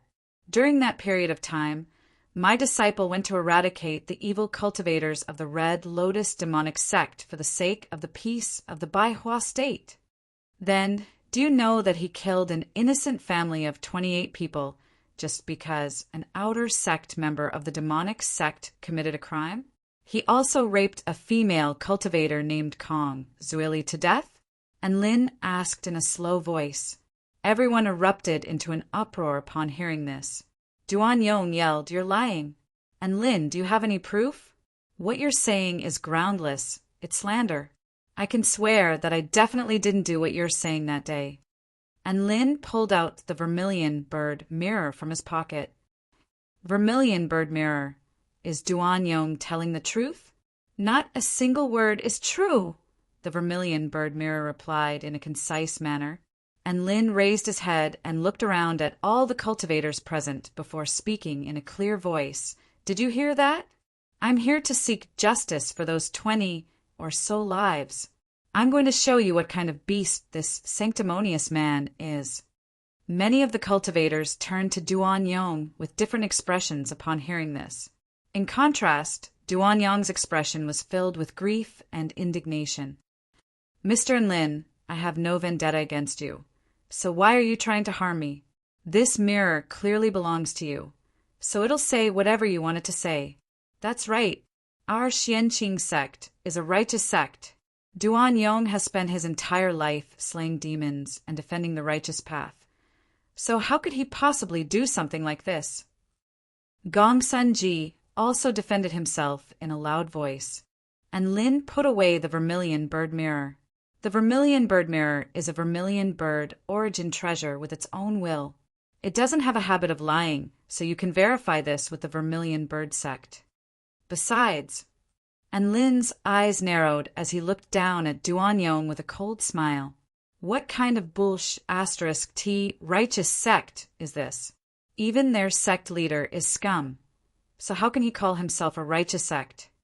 I'm not here to debate. I'm here to tell you the truth before sending that piece of *T to hell. A black sword projection flashed as blood splattered through the air. A blood-curdling wail erupted as Duan Yong's limbs were all severed by Enlin. That's all. Chapter 9:16. His limbs flew into the sky as blood rained down from the sky. Countless onlookers stared blankly at this scene, as if they had just witnessed something unbelievable. "How dare you do this? Let go of my disciple!" Gongsun Ji was the first to react, and he roared as he pounced toward Enlin. Enlin's left fist was enshrouded in a golden light, and a golden lotus flashed on his forehead as he activated his Earth Lotus Supreme skill to its fullest extent. Just one punch was enough to severely wound Gongsun Ji, who was at the soul formation pinnacle stage. "Duanyong, if you can admit to what happened all those years ago, I might be able to spare your life." And Lin looked down at the man beneath his feet with a cold expression. A wry smile appeared on Duanyong's face. "How can I admit to something I've never done?" "Oh," and Lin spoke in an indifferent voice, and a black shadow flashed past with a terrifying sharpness. Duanyong let loose another blood-curdling cry as his dick flew into the sky. Gasp! All of the onlookers felt a chill run down their spines, and some of the female cultivators even averted their gazes. "This sword strike is for Kong Zueli," and Lin's voice was calm and emotionless. Duanyong's entire body trembled with pain, and his face was deathly pale as blood slowly flowed from his crotch. And Lin unleashed another sword strike, and a white light transformed into a peerlessly sharp sword intent that sliced through all of the man's meridians. "Ah!" Duanyong let loose another blood-curdling cry. Boom! Heaven and earth suddenly tremored violently. A massive spell formation rose into the air, from which an extremely powerful might erupted. "And Lin, you're the sect leader of the 4-9 Immortal Sect. How dare you try to kill our new sect leader without any evidence? You've incurred the wrath of both men and gods. I'm going to demand an explanation from you today." Old sect leader Gongsun Ji roared as he activated the sect protection formation. "My myriad sword sun suppression formation was created by perfected Truyong Iken." Boom! A red nail left a crimson trajectory in the air before striking a certain spot. The formation didn't even get a chance to unleash an attack before it instantly crumbled into nothingness. Gongsun Ji and Lin didn't even raise his head. Instead, he used more and more force to press down on Duanyong's chest. The sound of bones cracking could be heard. "The next step is to destroy your Tao root. That way, you will never be able to cultivate again." With the sect-protecting Grand Formation destroyed in an instant, they had lost everything they could count on. This time, fear finally appeared on Duanyong's face. Seeing this, Enlin suddenly smiled and said, "If you want to live, there's still a chance." What chance?" Duanyong was really scared, and he asked while clenching his teeth. "As long as you admit to what you did and tell us who knew about this, then kneel before the graves of Kong Zuexiang and her entire family in repentance. I swear on my name as the sect leader of the 4-9 Immortal Sect that I'll let bygones be bygones." And Lin spoke. Duanyong shuddered. Kong Zuexiang was dead? So it was Kong Zuexiang's matter that had attracted Enlin? And Lin most likely wasn't familiar with Kong Zuexiang, and the 4-9 Immortal Sect was a super sect that rivaled even the 9 Imperials tribe. As such, he naturally wouldn't go back on his word. However, if he admitted to it, then his reputation would be completely ruined. And Lin, are you serious? Reputation my A**guess. My life is the most important thing. Duanyong knew that if he didn't make a choice now, he would die. Of course I'm serious, but don't lie. And Lin pulled out his vermilion bird mirror. My mirror can see through people's hearts. If you lie, I'll kill you right away. A conflicted expression appeared on Duanyong's face, but he nodded in the end. All right. On the 11th day of the 5th month, year 8578 of the Taichu era, I killed Kong Yuqing and his entire family. His family didn't collude with the demonic sect, but I did that to prevent them from seeking revenge in the future. Continue, and Lin said in an indifferent voice. That's right. I raped a woman before killing her. I was in the wrong here, and I'll definitely repent. Duan Yong lowered his head. All of the spectating cultivators erupted into a frenzy again as they stared at Duan Yong with astonishment in their eyes. They were unable to believe that such a righteous man would do something like this. All of the Xianqing sect elders' mouths gaped open as they stared blankly at their new sect leader. Who else knows about this? And Lin continued. Duan Yong pointed at several of the sect elders. They know that I destroyed Kong Yuqing's sect. He paused momentarily before pointing at one of the elders. He knows everything that I did. The arena suddenly fell into a strange silence, and Lin couldn't help but burst into laughter. The final elder that Duan Yong was pointing at was none other than the old sect leader of the Xianqing sect, Gongsun Ji. The tens of thousands of cultivators were silent. They never thought that the two sect masters of the profound, clear sect would be such people. The development of this matter caused their worldview to collapse. What a sanctimonious sect leader. He sure hid himself well. I almost didn't discover him. And Lin took a deep breath. Gongsun Ji's eyes widened. Bulsh *T. Our Xianqing sect has stood in this world for thousands of years and is revered by all. How could we do something like this? Duan Yong, how could you betray your conscience and say something like this just to survive? Shut up, and Lin yelled. He pressed a palm down from afar, and a massive vital energy palm pressed Gongsun Ji's body firmly into the ground. He took a glance at the vermilion bird mirror to find that there was no reaction. It looked like he had said everything he needed to. Boom, boom, boom. Bolts of golden void lightning tore through space before crashing into the bodies of the elders who had been pointed out. Miserable cries sounded. Elders were turned into charcoal one after another, hacked to death while they were still alive. They were only normal soul formation stage cultivators, so they were no match for Lin's full-force attack. You. And Lin, didn't you swear that you would let us go as long as I apologized? Duan Yong's eyes widened with incredulity as he stared at Lin. And Lin looked at Duan Yong with a cold expression. Hee, I don't keep my promises to scum like you. Duan Yong's mouth gaped open, clearly not expecting Lin to do this. Gongsun Ji's face paled, and his body trembled uncontrollably as he pointed at Lin. The elders didn't do anything bad. They only knew about it. What right do you have to kill them? And Lin, you monster! And Lin flicked a finger, and a bolt of golden void lightning roared before, instantly reducing Gongsun Ji to charcoal. Gongsun Ji didn't even get a chance to cry out before his eyes widened and his vitality dissipated. The profound, clear sect only has scum like Duan Yong because of people from the so-called righteous sects like you. Am I right, Duan Yong? And Lin turned toward Duan Yong, who lay on the ground with all four limbs and a broken penis. Why did you do this? What is your relationship with Kong Zuixiang? Duan Yong asked with despair etched on his face. A faint smile appeared on Lin's face. We are friends. How could this be? Duan Yong's eyes were completely lifeless, and he was unable to accept this reality. It was also at this moment that the power tore his body apart again, pulverizing his Tao foundation along with it. Duan Yong let loose another blood-curdling cry. The cultivation base that he had cultivated for thousands of years was completely destroyed. Just kill me. Duan Yong glared at Lin with rage and despair. You want to die? I'm sorry, but it would be too easy for you to die so easily. And Lin pressed a hand to the top of his head. What are you doing? Duan Yong asked with shock and horror on his face.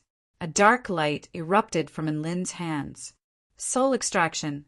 This was a soul extraction technique that he had learned from the storage ring that he had snatched from Duan Hunzi. Duan Yong's eyes glazed over, and his vitality quickly drained away. However, his semi-transparent consciousness was still struggling as it was extracted by Lin. Then, the four divine fires appeared at the same time, burning the soul struggling in the void. Indescribable pain made Duanyong howl with anguish. His blood-curdling screams erupted throughout heaven and earth. Incinerating his consciousness was thousands of times more terrifying than directly killing him. "Kill me! I beg of you, kill me!" Duanyong sobbed and wailed, and Lin remained unmoved and continued to slowly roast his consciousness with his divine flames. Some of the cultivators present had turned pale with fright, while others were clapping their hands in elation. In the end, the Xianqing sect's new sect leader's consciousness was incinerated into nothingness by divine flames right before everyone's eyes. Deathly silence ensued, and Lin closed his eyes and heaved a long sigh of relief. He looked around with a cold and disdainful expression. Today's events have been decided in the name of the 4-9 Immortal Sect. If any of you have any objections, you can come find me at the 4-9 Immortal Sect at any time. Farewell." He rose into the air atop his dog as he spoke, leaving behind a scene of devastation. Not a single one of the Cultivator representatives dared to stop him. They all raised their heads and looked on as the white-robed figure slowly disappeared into the clouds. Perhaps this domineering and legendary figure would be deeply imprinted in their minds from now on. Chapter 9:17. At the top of the heavenly tree in the opposite shore realm, a woman sat on a tree branch with her hair cascading down her back like flowing clouds. Her disposition was as gentle and warm as the moon. She rested her chin in one hand and held a newspaper in the other. Her gaze lingered on the portrait on the newspaper, and her brows furrowed slightly as an expression of frustration and exasperation appeared on her face. There were a few large words on the newspaper. "Shocking!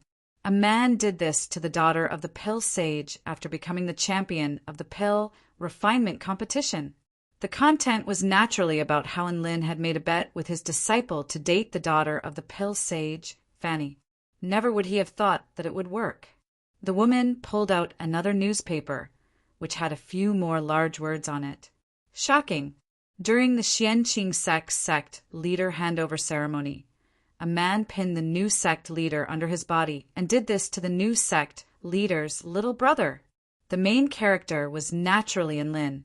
He had razed the Xianqing sect to the ground on his own, and this was quite a popular piece of gossip on the continent. Moonlit night. Moonlit night, you're so stupid. Forget about forcing Lin to use his mystic technique. You probably won't even be able to do anything to Lin before he's self-detonated. The woman's clear voice floated in the air, and there was a hint of bitterness and self-pity in her tone. The Xianqing sect incident in the Baihua state created a massive stir across the entire kingdom of the 9 states. Even though some people were quite critical of Lin's domineering actions, most of the discussion was centered around the 2 sect leaders. Never would anyone have thought that a sect that was quite renowned throughout the kingdom of the 9 states would do something so despicable. Both of the sect leaders had become Oscar-winning actors. The younger sect leader was a gentleman on the surface, but the older sect leader allowed the younger sect leader to do as he pleased. If it weren't for the fact that Lin had forced his way into the sect, this incident would probably still be buried in the dark. As the incident spread, more and more things were exposed. For example, Duanyong had kidnapped beautiful female cultivators, used his sect to oppress smaller sects for resources, and the elders had committed some immoral acts. In the beginning, the victims were too intimidated by the Xianqing sect to speak up, but now that the 4-9 Immortal sect was taking the lead, more and more accusations began to surface. There was an elder with a special fetish who even specifically went to other sects and did many indescribable things to various spirit beasts. His methods were so cruel that they were rarely seen in this world. As soon as the matter was exposed, many spirit beast protectors instantly exploded and threatened to flatten the profound, clear sect. One incident after another was exposed. The profound, clear sect became the target of public criticism. Even if the sect's disciples and elders were innocent, they were still affected by public opinion. This caused the profound, clear sect to become dispirited. Not only that, but under the influence of this incident, many of the so-called righteous sect's dirty deeds were also exposed. Some cultivators bravely stood up to testify, asking the major sects to uphold justice. What Lin had done seemed to have triggered a revolution to eliminate the scum of the righteous sections. At the end of the day, this world was still a world where the strong preyed on the weak. Strength often determined right and wrong. Who knew how many unjust cases were buried by violence? Due to a freak combination of factors, the dark clouds obscuring the sky were parted, allowing the sun to shine down upon them. Many cultivators saw hope, and they all stepped forward without any hesitation. And Lin, many cultivators have come to the 4-9 Immortal sect, and they want us to uphold justice. Lu Qianhuan communicated with Lin through a voice transmission talisman, then send some disciples to investigate. If there's concrete evidence, then we'll attack them no matter what sect they're from. And Lin's reply was very simple and direct. The 4-9 Immortal sect wasn't some charitable organization that enforced justice on behalf of the heavens. However, he didn't want to let the sect remain unscathed after this incident. He wanted the sect to respond in the most proactive manner possible. That way, at least some of the cultivators who were trapped in the darkness would be able to see the light and know that there was a place they could rely on. He wanted them to understand that they were not alone in this world. On a mountain with the fragrance of flowers wafting through the air, the sun shone down upon the earth, creating a warm and enchanting scene. A colorful butterfly fluttered through the air before flying over a patch of green grass toward the top of a mountain. In the end, it was attracted by the fragrance of flowers and landed on a small white flower. Squeak! The sound of footsteps drew closer and closer. An unfamiliar living being had barged into this small world. However, to everyone's surprise, the colorful butterfly was not afraid of strangers. Instead, it flew up and danced around the man, as if it were welcoming a guest. And Lin made his way over the lush green ground by himself and arrived before the small grave. A faint smile appeared on his face as he looked at the small grave, which was already filled with flowers. At this moment, a colorful butterfly suddenly flew up. It danced gracefully under the sun, presenting a beautiful and mesmerizing sight. And Lin greeted the colorful butterfly with a smile. He then turned his eyes toward the small grave. "I'm sorry, Ms. Kong Zuexiang. I've read your diary, but I'm sure someone as kind and gentle as you wouldn't mind, right?" He slowly squatted down and placed a photographic crystal in front of the grave, playing back the scenes that had taken place in the Xianqing sect. From Duan Yang's limbs being severed, to him confessing to his crimes in front of over 10,000 sect representatives, to his utter humiliation, to his consciousness being incinerated into nothingness. Everything was played back by Lin. After the images disappeared, the mountain fell silent, and Lin sat in silence for a long time before bringing out a dish from his storage ring. He opened the lid, and a treasure light radiated forth as a phenomenon instantly enshrouded heaven and earth. In a paradise, 2 innocent little girls grew up without any worries. Spring, summer, autumn, and winter, the 4 seasons came and went, but they were always accompanied by their carefree companionship. The little girl's laughter, the young girl's youthfulness, and the adult girl's charm. Time continued to pass by, and 1,000 years passed in the blink of an eye. In the end, the 2 of them left in each other's company. Everything was so simple and pure. It was as simple as a piece of white paper, but it was also the simple happiness that Kong Zuexiang pursued. The treasure light slowly dissipated, and an alluring aroma wafted through the air. "This dish of mine is called Drunken Fragrance. You're a foodie, so you must be very happy to be able to eat such a delicious dish, right?" And Lin smiled and continued, "I'll give this dish to you, so there's no need to hold back." What responded to him was the cool breeze in the mountains and the beautiful flowers swaying in front of the grave. And Lin placed the booklet in front of the grave before releasing a ball of flames to incinerate it.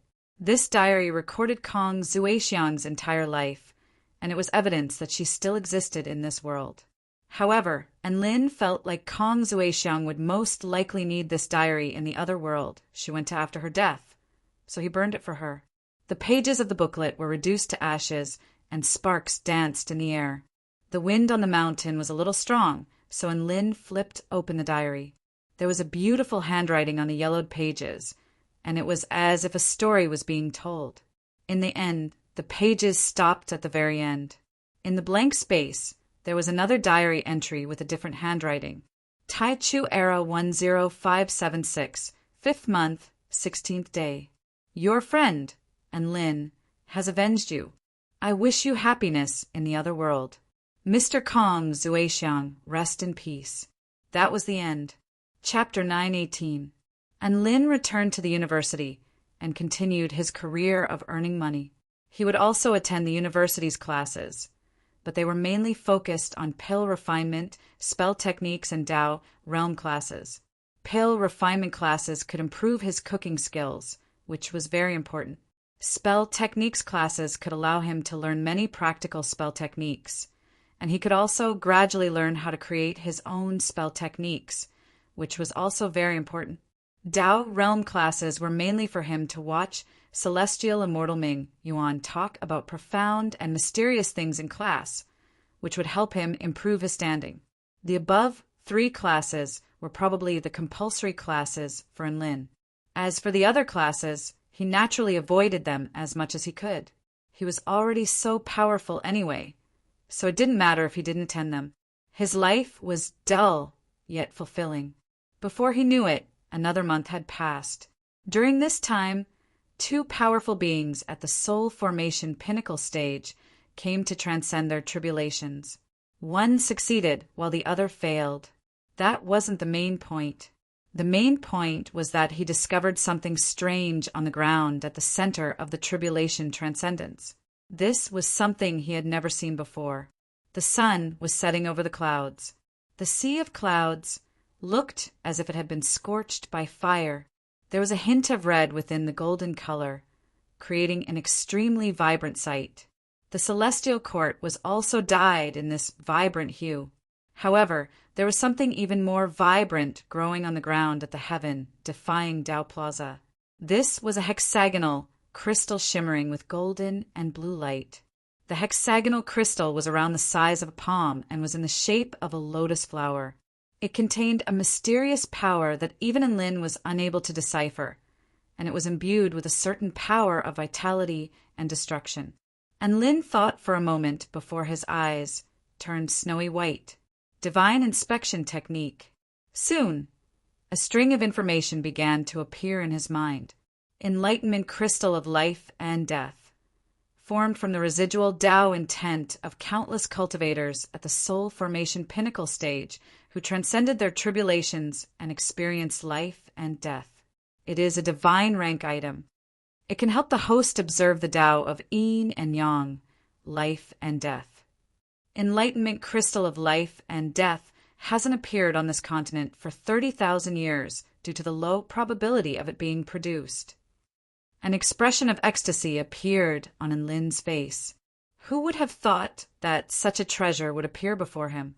Many cultivators would choose a place they liked to transcend their tribulations.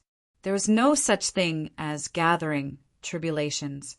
Even though Lingtian Dojo was the exclusive tribulation transcendence dojo of the Celestial Court, there would only be one tribulation transcendence dojo every few years.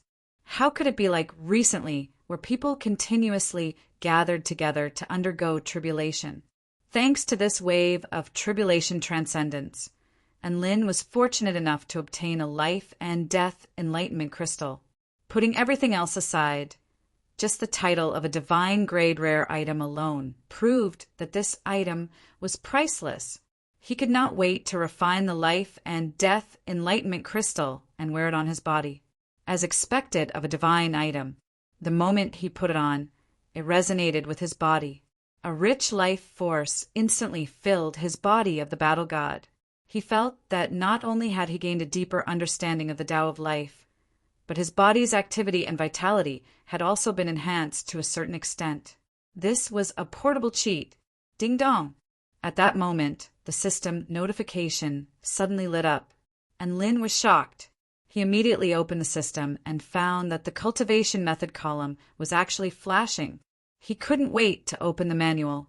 There was a new mission on it. Detected that the host has refined the life and death enlightenment crystal and has a chance to comprehend the Tao of Yin and Yang, life and death. Special announcement of a Yang-type cultivation method. Enter the Southern Heavenly Wing Nation and use an engulfment spell technique to absorb the essential power of Yang from the Sun Tree. The specific method is to find the guardian of the Sun Tree and make mouth contact with it before activating the engulfment spell technique. Mission success. Obtain stage 1 of the Yang God cultivation method. Mission failure. Decrease IQ by 100 points. Mission time limit 1 month. Note: Yin and Yang cultivation methods are extremely rare, so this mission cannot be rejected. And Lin's eyes widened upon seeing this mission, and he was rooted to the spot. Although the long-awaited reappearance of the Yin and Yang cultivation method was something to be happy about, but why the F***CK did he have to kiss the guardian of the Sun Tree? Did he and Lin have no morals? Last time, he had to kiss the zombie goddess for the Yin God cultivation method. This time, he had to kiss the guardian of the Sun Tree for the Yang God cultivation method. What was even worse was that he could have rejected the Yin God mission last time.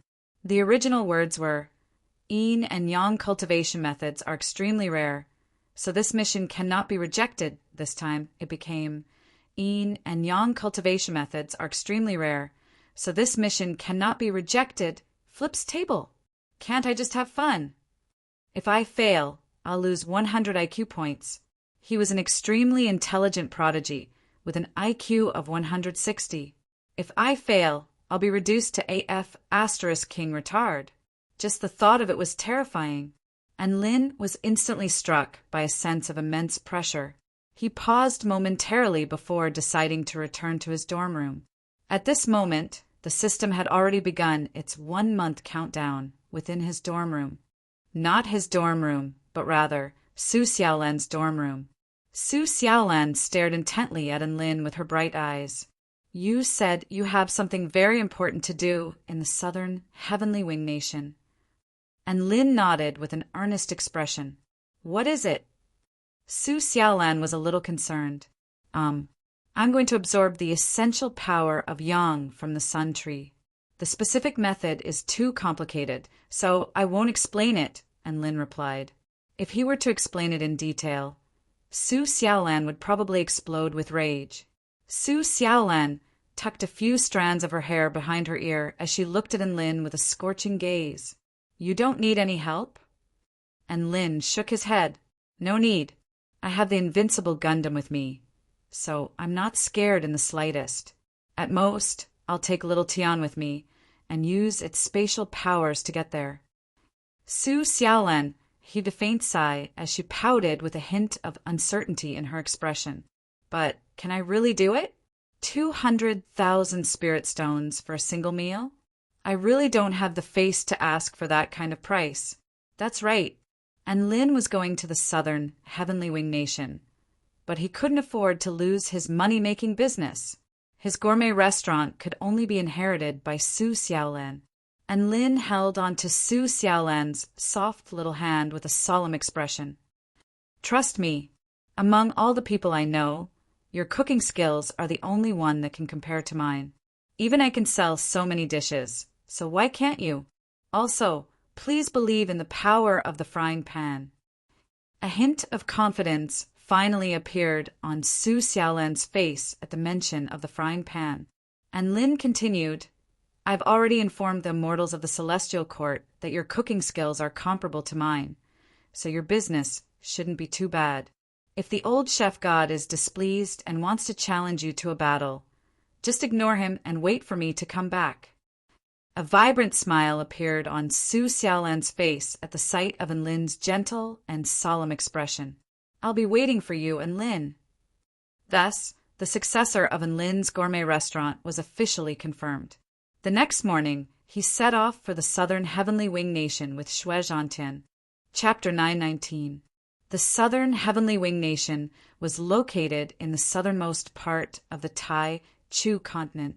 The trees there towered into the sky. At a glance, the entire area was covered in lush green forests. Within the boundless forest, there were over 10,000 species of birds and ferocious beasts, among which the vermilion bird tribe was the most powerful. The vermilion bird tribe formed a nation of birds, known as the Southern Heavenly Wing Nation. The relationship between the Southern Heavenly Wing Nation and the human race was very ordinary. They weren't on friendly terms, but they weren't mortal enemies either. Normally, when humans went to the Southern Heavenly Wing Nation, all of the bird tribes would raise their proud heads as if they couldn't be bothered with them. To put it in simpler terms, they were easily left out. Lin and Xue Zhantian teleported from the Celestial Court's teleportation spell formation to the Spirit Lake realm of the Snake Spirit Tribe in the central southern region of the continent. In the southern region of the Spirit Lake realm, one would arrive at the Southern Heavenly Wing Nation after passing through a few small tribes. Lin wasn't short on money, so they used teleportation spell formations to travel to the border of the Southern Heavenly Wing Nation. Phew, the trees here really are. Seeing is believing. Lin couldn't help but exclaim in amazement as he looked at the gargantuan trees that were hundreds or even thousands of meters tall. Wow, what a majestic forest. The trees here must be growing so tall to pierce through the heavens. This kind of spirit makes them extraordinary. Xue Zhantian flapped his little wings as he exclaimed with excitement. Lin grumbled as he picked up Xue Zhantian and flew into the sky atop his brick. You're only using spatial travel, but you're already as tired as a dog after just a short journey. You've never stopped complaining, though. Doesn't your mouth get tired? Xue Zhantian bared his little canines. I'm a newbie, so I'm naturally a little clumsy. I'll definitely be able to master this in time. Lin pursed his lips. He had heard this sentence many times already. Back when they were in the territory of the Water Core tribe, Xue Zhantian was like a driver suffering from road rage as they traveled through space. As soon as it saw those broken and uneven space paths, it wanted to crush them all the way instead of taking a detour. The two of them almost flipped over and were torn into pieces by the chaotic space turbulence. As a result, Lin gave Xue Zhantian a vicious beating after coming out. After being pummeled, Xue Zhantian's aura became even more feeble, and Lin had no choice but to fly with Xue Zhantian on his brick. In fact, there was also a benefit to flying, which was that they could enjoy the scenery along the way. Lin looked at the verdant land along the way, which was full of vitality and countless birds flying in the sky, and he couldn't help but feel at ease. They had also seen towering trees that were thousands of meters tall, with many birds moving around on them. Master, that bird looks like a phoenix. Xue Zhantian pointed at a golden flaming bird, and Lin squinted his eyes and a white light flashed in them. He then shook his head and said, "It's just a bird with a trace of the phoenix's bloodline. The phoenix is one of the rarest species in the continent. How can it be so easy to find one?" "It's still easier to find vermilion birds." Xue Zhantian scratched his head with his wings. "We've already encountered 3 vermilion birds along the way. Their holy and regal appearances make them look like nobles among beasts." Lin chuckled lightly. "The only true vermilion bird is that holy beast that lives and perishes with heaven and earth. All the other vermilion birds only possess a trace of its bloodline, so they can't be referred to as true vermilion birds. However, the vermilion bird tribe possesses the bloodline of the vermilion bird and is extremely powerful, so it doesn't really matter if they refer to themselves as vermilion birds as long as they're happy." Even though the vermilion bird tribe ruled over the entire southern Heavenly Wing Nation, they were very laissez-faire. In any case, as long as you weren't trying to destroy this nation, They wouldn't care no matter what you did. This was a free nation, and it was also a nation where you could do whatever you wanted. The most direct manifestation of this was that Enlil had only flown for a little over 500 kilometers when two sinister-looking birds appeared. "Cuckoo, this is daylight robbery. Hand over everything you have." A bird enshrouded in poison mist cackled in a prideful manner. "Not just your possessions, but your bodies and your lives as well." He, a four-winged crimson falcon with crimson fangs, also cackled. "How many times have you been robbed?" And Lin asked expressionlessly, "Master, this is the 5th time, and it's been the same every single time. I'm getting sick of them, trying to block my way in the same way." Shui Zhantian was speechless. "What are those two guys talking about?" The poison mist bird was perplexed. "I don't care what they're saying. I'm not interested in dead people. Let's cut the crap and attack." The crimson falcon let loose a sharp cry before pouncing toward Enlil and Shui Zhantian. Shui Zhantian's body was enshrouded in a blue light as he also charged toward the crimson falcon. Boom! The crimson falcon was instantly frozen by Shui Zhantian's attack before shattering. Before the rock could make a move, it saw a scene that made its liver tremble. It was so frightened that it let out a strange cry and immediately began to flee. Of course, Shui Zhantian wasn't going to let it go. Its round body tore through space like a cannonball and instantly pulverized the bird. And Lin clapped his hands in praise. "Little Tian, you're getting better and better at ramming people with balls." "Humph. 2 pieces of soul formation initial stage. Trash dare to steal my treasures? Ignorant fools." Shui Zhantian harumphed with a disdainful expression. "There's a reason why the southern heavenly wing nation has such a small population despite being one of the first-rate powers on the continent." And Lin held the 2 storage rings in his hands as his expression shifted slightly. "These 2 guys have a lot of treasures. Did they steal all of them? How much?" Shui Zhantian was extremely excited. "There's a total of 450,000 spirit stones, 2 spirit tools, 3 spirit fruits, and a bunch of random things." And Lin did a quick inventory before tossing the 3 spirit fruits to Shui Zhantian. "Long live Master!" Shui Zhantian yelled as he tasted the fruits with glee. And Lin stroked his chin. "We've only been in the southern heavenly wing nation for a day, and we've already been robbed 5 times. The value of the spoils of war has also exceeded 1,000,000 spirit stones." "I have a bold idea." Shui Zhantian raised his hands high into the air. "Master, I think it's a good idea. All right, let's get down to business first. After that, we can help the southern heavenly wing nation rectify this unhealthy culture."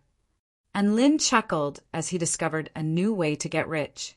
It had to be said, there really were business opportunities everywhere in life.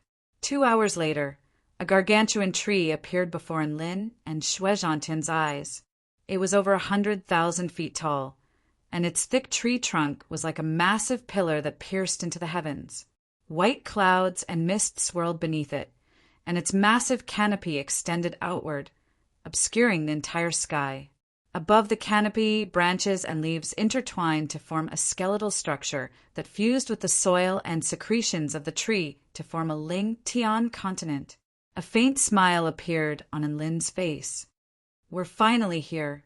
This is one of the most renowned cities in the southern heavenly wing nation, Maple City." Chapter 920.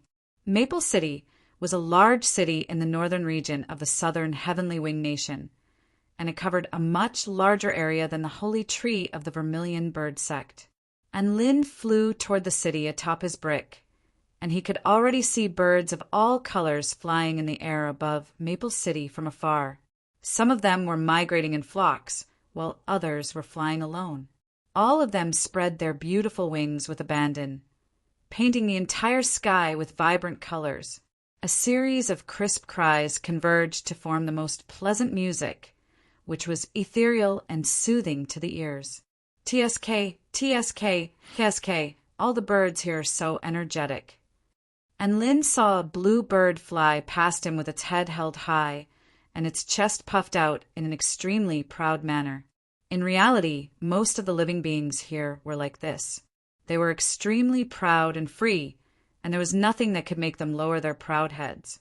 And Lin and Shui Zhantian strolled through the streets of Maple City. Why are these noobs so arrogant? They're just spirit-nurturing stage spirit beasts, and they're looking at me with disdain in their eyes? How dare they? Shui Zhantian gritted its teeth. If it weren't for the fact that Lin had stopped it, it would definitely have sent all of these noobs flying. All right, you're not the only one being looked down upon. And Lin consoled with a smile. All the tribes that come to the southern Heavenly Wing Nation have a terrible experience. None of them are respected by these birds. What are they so arrogant about? Where do they get their sense of superiority from? They have wings, I have wings. They have fur, I have fur too. Shui Zhantian was extremely displeased. At this moment, a meow-headed eagle happened to pass by, and it looked at Shui Zhantian with a disdainful expression. Little guy and Lin. F***CKU!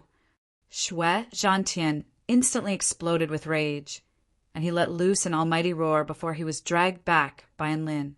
Master, why are you stopping me? I'm going to teach that stupid, meow-headed eagle a lesson. Shui Zhantian roared as he struggled. All right, don't start a fight just because you don't agree with me. We're cultured people and we need to be harmonious, understand? And Lin cradled the limp Shui Zhantian in his arms before slowly making his way forward. The surrounding buildings were all made of wood. Some of them were so simple that they were made of twigs and vines. There were also many round, open-air houses. Yes, that's right. In fact, it was just a huge and crude bird nest. There were many kinds of things for sale on the bird's nest. Most of them were pure natural things condensed from the essence of heaven and earth, such as spirit liquids, medicinal herbs, fruits, and so on. The southern Heavenly Wing Nation was most likely the place on the entire continent that produced the most spirit fruits and immortal fruits. It couldn't be helped. There were many plants and fruit trees. Naturally, there would be more rare medicinal herbs and fruits. The fruits were sweet and juicy, but Lin and Shui Zhantian's attention was elsewhere. They passed through one house after another and finally arrived at a strange hut with a wheel on the roof.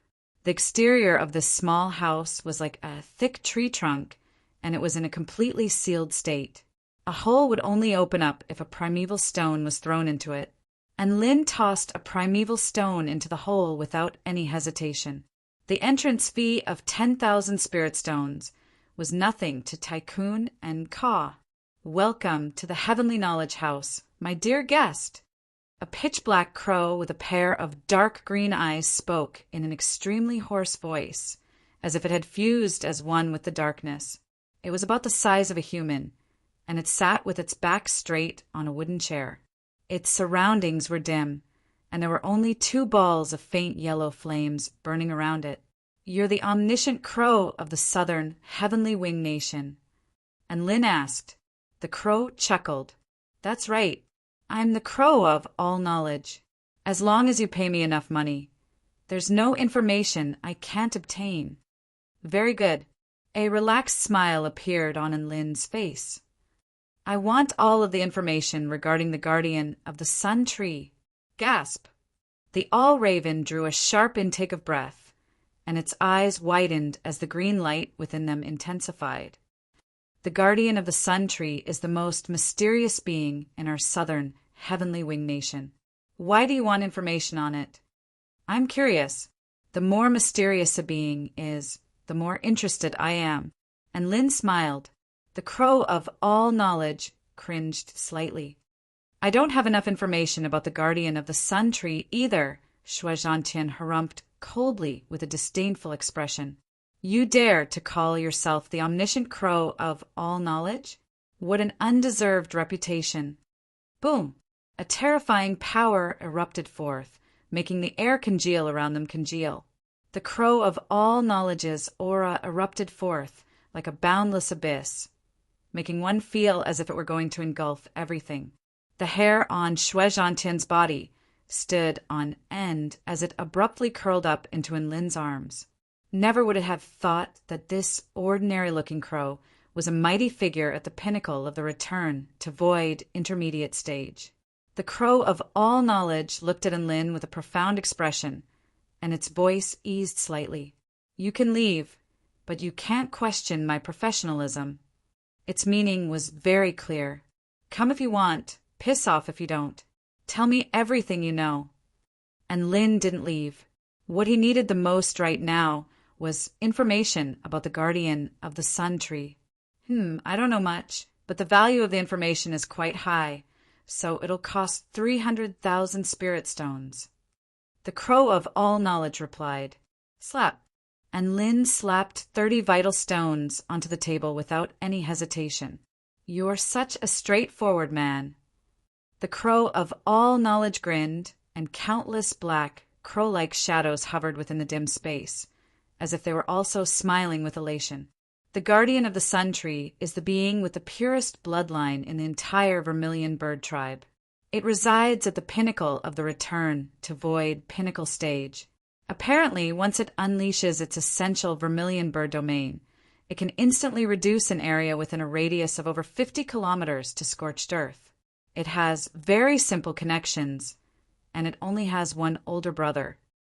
The crow of all knowledge's eyes flashed. However, that older brother is the most powerful being in the southern heavenly wing nation, the eternal sun god.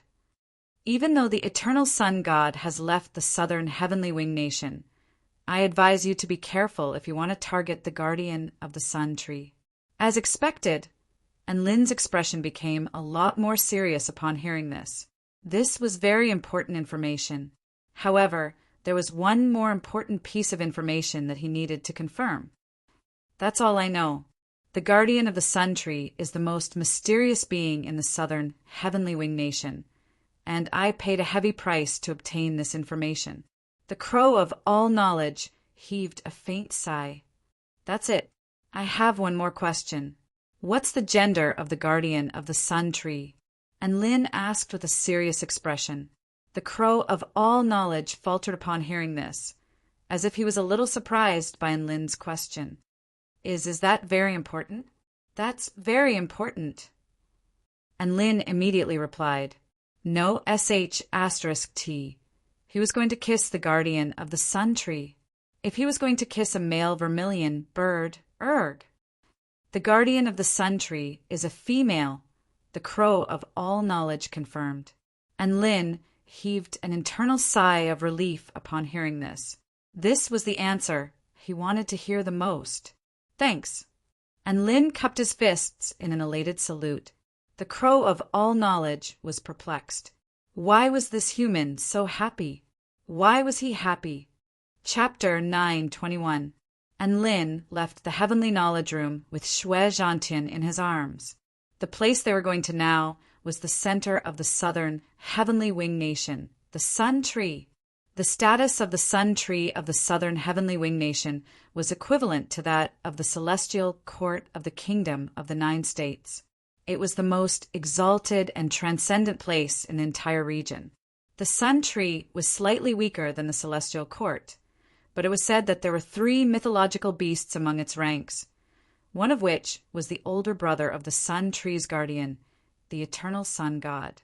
The all-knowing crow had told him that the eternal sun god had already left the southern heavenly wing nation to attend to some matters, so he posed no threat to Enlin's plan.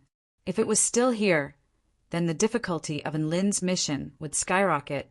If the eternal sun god still had a sister complex, then Enlin wouldn't have to return to the celestial court. Well, thank goodness it's not here.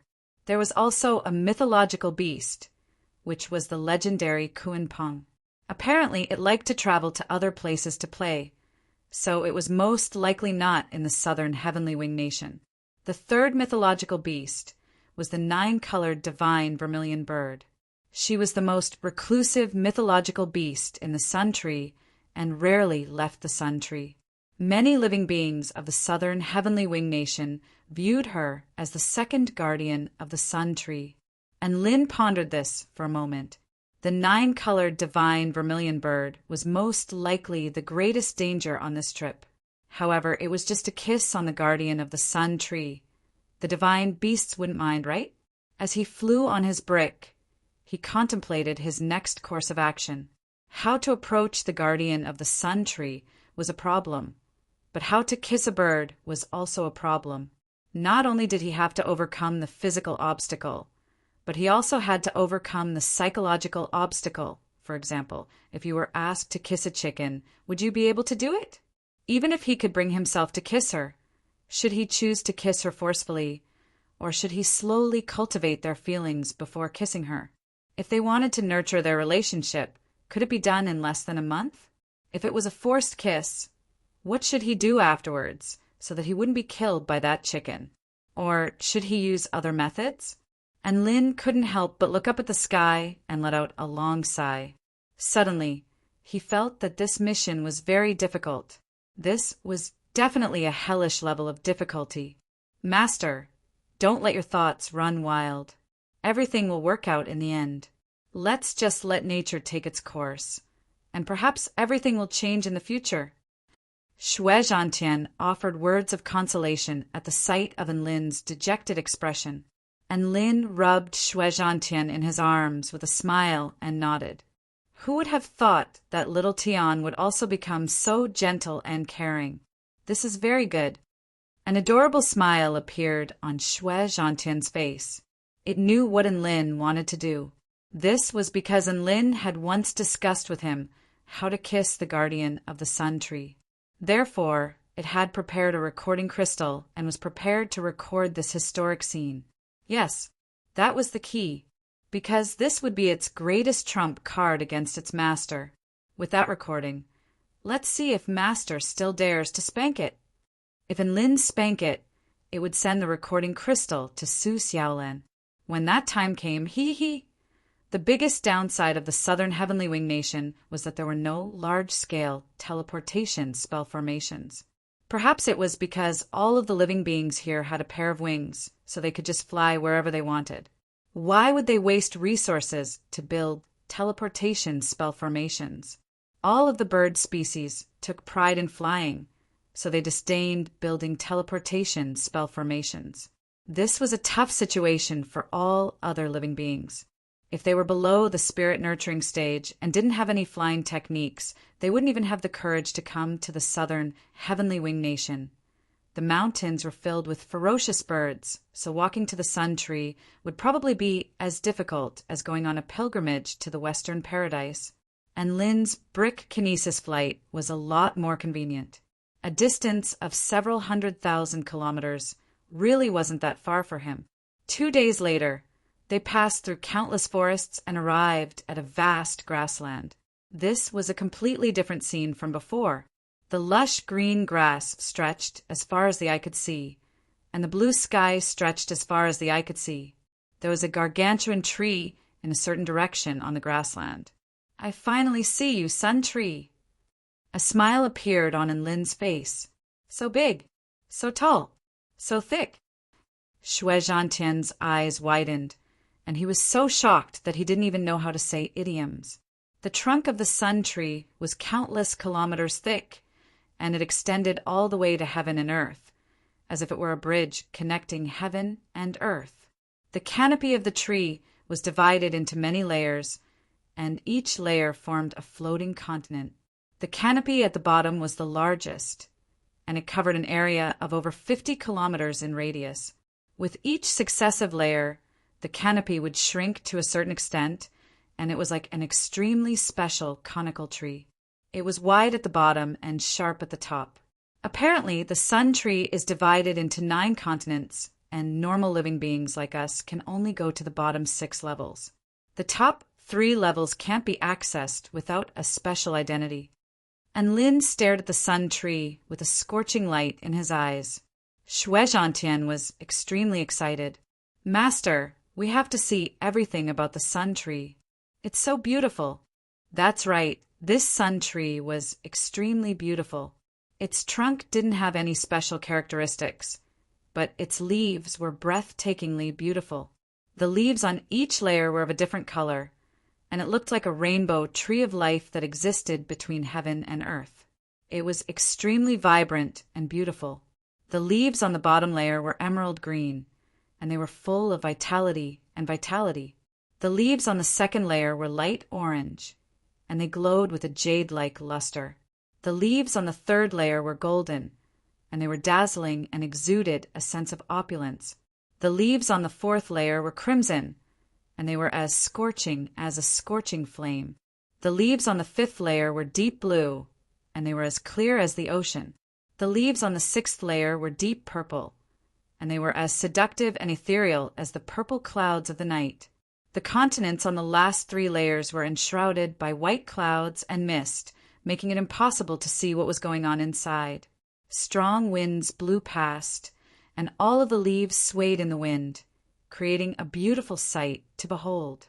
And Lin and Shui Zhantian flew toward the sun tree. The sun tree held an extremely holy status in the southern heavenly wing nation. It symbolized life and hope, and it was not to be defiled by anyone. We've reached the no-fly zone. Let's go on foot. And Lin looked at the massive Dubai line that had been carved into the ground, and he began to slowly descend. The sun tree had a no-fly zone. Apparently, 2 immortal beasts had accidentally entered the no-fly zone of the sun tree 2,000 years ago, and they were still battling in the sky. They were then blasted into nothingness by the energy unleashed by the sun tree, and they didn't even have a chance to escape. Apparently, only the sun tree itself had the right to be closest to the sun in the sky within the no-fly zone of the sun tree. If you dared to jump around in the sky after entering the no-fly zone, then prepare to be punished by the heavens.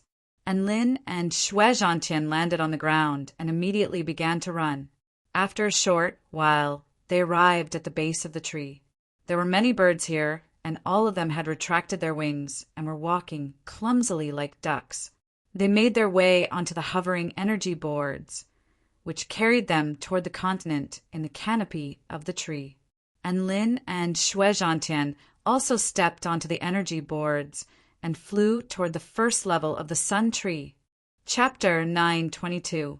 The leaves on the first level of the sun tree were emerald green and exuded rich vitality. The canopy of the tree covered an area with a radius of over 50 kilometers.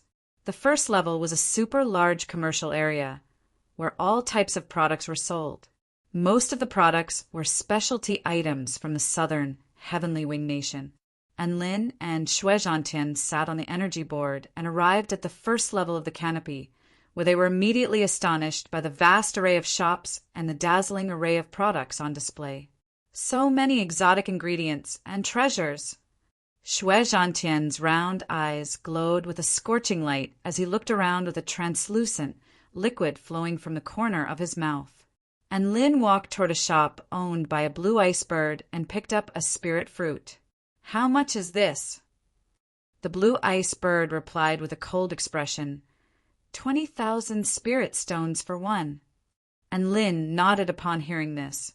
8th grade spirit fruits were sold for 20,000 spirit stones each, which was indeed cheaper than the market price in the Kingdom of the 9 States. Can you go any cheaper? How about 18,000 spirit stones? He wanted to try and bargain. The blue ice bird looked into the sky in the distance. Humph. And Lin, "Master, don't stop me. I'm going to ram it to death. I'm going to make you cry tears of remorse." Shui Zhantian couldn't help but pounce toward the blue ice bird with rage. It was one thing to ignore Lin, but it was also being ignored despite how adorable and terrifying it was. How the F*CK could this be tolerated?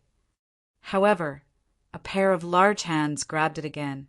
"Calm down," and Lin snapped. The blue ice bird finally turned its wandering gaze toward Lin and Shui Zhantian again.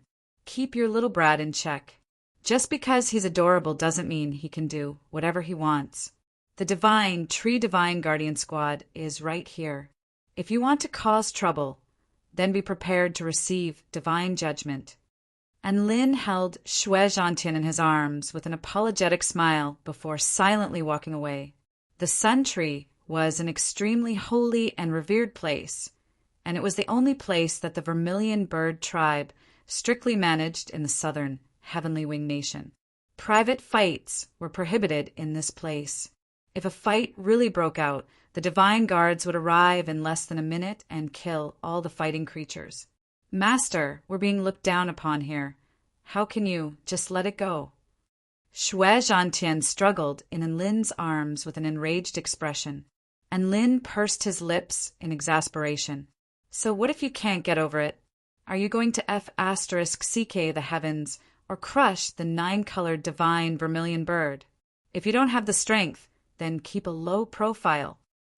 As they were walking, a yellow figure suddenly appeared in front of Lin with a friendly smile. Welcome, friends from afar. I am Old Yellow Ox. Do you need a guide?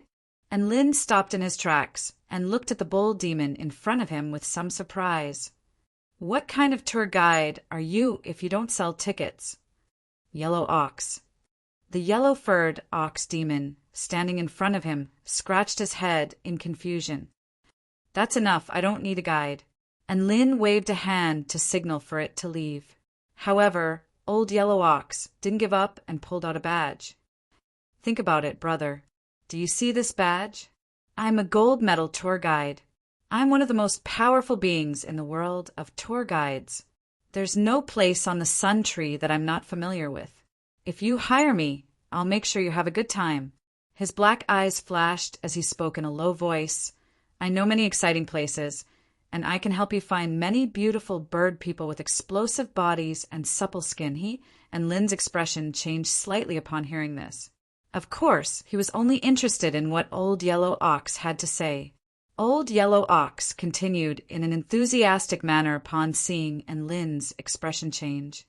My tour guide fee is a little expensive at 10,000 spirit stones, but I'm a professional tour guide. And Lin's lips twitched. I'll eat, drink, and play with you. There's no place on the Sun Tree that I can't go to. I'll make sure you have a great time on the Sun Tree. Old Yellow Ox thumped his chest in a confident manner. There's no place you can't go? You think you can go to the top 3 levels of the Sun Tree? Xue Zhantian chuckled coldly. Old Yellow Ox choked upon hearing this. And Lin, did Xue Zhantian suffer some kind of trauma? Why did he feel like he was becoming more and more of a stickler? All right, then you can play with us for a while. And Lin tossed a vital stone toward the yellow cow in a lavish manner. Thank you, brother. A wide smile appeared on Old Yellow Ox's face. As a top-notch tour guide, he naturally knew which customers were extremely wealthy. How could the owner of a snow soul beast, which was one of the 10 legendary beast pets of the cultivation world, be inferior? Just as he had predicted, this human was extremely extravagant. After a brief introduction, Old Yellow Ox also began to enthusiastically explain the customs and practices of the first level of the Sun Tree continent. Brother and Lin, if you're interested in birdmen, the Northwest Autumn Plains area is full of high-grade birds that can transform into human forms, and they can flap their wings and take you into the sky while having sex. It's super satisfying. And Lin's expression darkened. Let's change the subject. He hadn't even F***ed a human yet, and he was already encouraging him to F***ck a bird? What a joke! Old Yellow Ox choked upon hearing this. Speaking of which, wasn't this man excited by the birdman that he had mentioned before? Why wasn't he interested now? Then, Brother and Lin, aside from birdmen, the most unique feature of the first level is all types of rare fruits. There are some spirit fruits that are extremely rare on the entire continent, but we have all of them here. The yellow cow led the way, and there were a few spirit fruits that caught in Lin's eye, which he bought along the way. The sun fruits produced by the Sun Tree are the most renowned, and they are split up into 9 different grades. The sun fruit on this level is known as the green sun fruit, and it is a 9th grade spirit fruit. It is imbued with extremely rich yang-type essence, and there are some side effects to eating it. For example, the sun will turn green for a short period of time, Old Yellow Ox continued to ramble on, and Lin's lips twitched upon hearing this. What the F***CK was this about seeing the sun turn green? Did he have to admit that watching too much porn would result in the same effect? He wasn't interested in the first level, so Lin suggested going to the second level of the sun tree.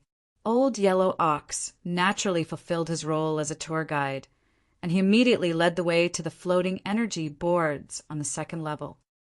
"There are so many birds lining up," Shui Zhantian exclaimed. He was greeted by the sight of over 100 huge birds of different sizes, all of which had their wings tucked up, lining up obediently like ducks. "Come with me." Old Yellow Ox turned to Lin and Shui Zhantian with a sly smile before striding past the line of people and making his way forward. And Lin was a little confused, but he still followed along. The crimson bird that was responsible for controlling the floating energy boards caught sight of Old Yellow Ox, and a hint of respect appeared on its proud expression. "Big Brother Ox, are these your customers?" "That's right, please give me a pass." Old Yellow Ox nodded indifferently. "No problem, no problem." The crimson bird pointed to an energy board that had just been activated with a smile. "This way, please." Thus, Lin and Old Yellow Ox cut the line and made their way onto the floating boards under the envious and jealous gazes of all the birds lining up. And Lin was a little shocked. How could a soul formation initial stage Yellow Ox be so powerful? How could it be respected by a crimson bird? This was no ordinary cow. A smug smile appeared on Old Yellow Ox's face. "Brother Lin, do you think I'm bad *SS? And Lin shook his head. "No, Old Yellow Ox." Chapter 9:23. And Lin's reply left the yellow cow dumbstruck for a few seconds. It almost threw up a mouthful of blood. "Brother Lin, I'm a proper cow," the yellow cow said with a serious expression. And Lin nodded to express his understanding. This was the same as saying that I had tattoos, smoked, drank, cursed, and went to nightclubs, but I knew that I was a good girl. The yellow cow had been urging Lin to go to the romantic area of the sun tree this entire time, so it was no wonder that Lin would think otherwise. The energy hovering board continued to ascend. Soon they passed through the thick layer of land and arrived at the second level of the sun tree. The second level was slightly smaller than the first level, and the leaves were a faint orange color. The land formed by these leaves was extremely vibrant and translucent, and it glowed with a jade-like luster. It was extremely soft to the touch as one stepped on it. The yellow cow continued to lead the way and gave an animated explanation. The second floor is mainly a place to refine all kinds of equipment and pills. If you want to customize something good, I know a refiner with top-notch techniques. I can introduce him to you. The Old Yellow Ox patted his chest and guaranteed. "All right." And Lin waved a hand. "I'm not interested." He possessed the advanced knowledge of Purple Star mechanical engineering and knew how to refine tools. So he wasn't interested in any other tool refinement masters. He simply had too many treasures in his storage ring and couldn't be bothered to refine them himself. An awkward smile appeared on the yellow cow's face before continuing to chat about the local customs and practices of the second level. And Lin was a little dispirited, and he asked after a while, "Yellow cow, I'm a little interested in the top 3 levels of the sun tree. Do you know how to get there?" The yellow cow's expression became grave at the mention of the top 3 levels of the sun tree. The top 3 levels are the most mysterious, restricted area even for native living beings of the southern Heavenly Wing Nation, let alone foreign living beings like you. The yellow cow replied, "It's exactly because it's so mysterious that I'm curious. Why don't you tell us about it?" "I only know about the 7th level. I've heard that the most regal beings of the vermilion bird tribe reside there. As for the 8th and 9th levels, I really don't know anything about them. How much do you know about the guardian of the sun tree?" And Lin asked. The yellow ox looked at Lin warily and asked, "What do you want?" And Lin heaved a long sigh. "To tell you the truth, I'm very curious about the guardian of the sun tree. If I can get close to it, I'm willing to pay any price." The yellow cow heaved a sigh of relief upon hearing Enlin's honesty. There's no one in the southern heavenly wing nation who isn't curious about the guardian of the sun tree. I'm also very curious, but I still know nothing about it. There's a legend that states that when the guardian of the sun appears in its true form in the southern heavenly wing nation, a magnificent red feather petal will descend from the sky. Blue winds will sweep through the entire continent, and the power of the bird tribe will be completely unleashed. At that time, the Southern Heaven Wing Nation will welcome a true revolution. And Lin's curiosity was piqued as he listened to the ox's words. Was the guardian of the sun really that powerful? The yellow cow paused momentarily before speaking with a serious expression. However, "Brother Enlin, if you want to enter the 7th level, I know of a way." And Lin was ecstatic upon hearing this. "What way?" "The 6th level is the arena of the Southern Heavenly Wing Nation.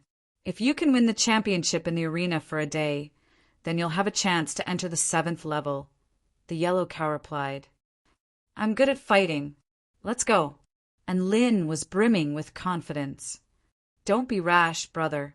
There's something you have to know," the yellow cow cautioned. And Lin turned to the yellow cow with a confused expression. "Battles in the arena are battles to the death. This means that in a battle between two living beings, one of them must die in order to win. Furthermore, there are no restrictions on the cultivation basis of the participants. If you're lucky, a spirit-nurturing stage cultivator can become the champion. If you're unlucky, a return to void stage mighty figure might even appear." The yellow cow turned to Enlin. "I know you're very powerful, but what if you're unlucky and encounter a return to void stage mighty figure? You have to realize that once you sign up, you can't back out." And Lin's expression remained indifferent. "Let me ask you, what's the most powerful return to void stage mighty figure that has ever appeared in the arena?" "Return to void intermediate stage," the yellow cow replied with a grave expression. "It's going to be a massacre." And Lin couldn't help but burst into laughter. "Let's go level 6. The yellow cow was shocked. "Brother Enlin, are you really not going to reconsider? There's no need to take such a huge risk, just for the 7th level." And Lin's footsteps faltered as he turned to glance at the yellow cow behind him, and a peerless aura and might erupted from his body. "Risk? If I participate, then I'll be the most powerful participant in the history of the Sun Tree Arena." The yellow cow was stunned into silence by Lin's aura, and it stared blankly at the oncoming man. After a long while, it murmured to itself, "I've never seen someone who's so stubborn." And Lin had already made up his mind to proceed to the 6th level, so the yellow cow could only follow along. They passed through the regal and dazzling golden continent, the scorching red continent, and the blue continent, which was as clear as the ocean, before finally arriving at the enchanting purple continent. "So this is the 6th level." And Lin looked around at the monotonous scenery around him before turning his gaze toward the gargantuan arena in the distance. This arena was extremely large, taking up almost half of the purple continent's surface area. Rumbling booms could be heard coming from within the arena, as well as the crazed cheers of spectators. That's right, this is the craziest, bloodiest, and most glorious place in the Sun Tree. There was a scorching light in the yellow cow's eyes. Every single powerful being in the Southern Heavenly Wing Nation wants to come to the arena to prove themselves. As long as they can become the champion of a single day, even if they're only of the spirit nurturing stage, they'll receive the respect of countless birds. The champion of the arena not only represents power, but also the courage to fight to the death. I love this place. Life should be fearless and never give up. Shui Zhantian stared at the gargantuan structure constructed from beige stones, and his eyes were filled with yearning and the desire to battle. Boom, boom, boom. The tremors from the battle and the light from the battle seemed to be drawing out the battle intent in their hearts. And Lin's eyes lit up, and his gaze pierced through the purple night mist to catch sight of the golden words on the gate. Sun Tree Arena. Let's go. He led the way toward the arena as he spoke. The yellow cow could only follow along, as a gold medal tour guide. Even if a customer wanted to die, he had to wait for them to die before finding another customer. This was his professional code of conduct.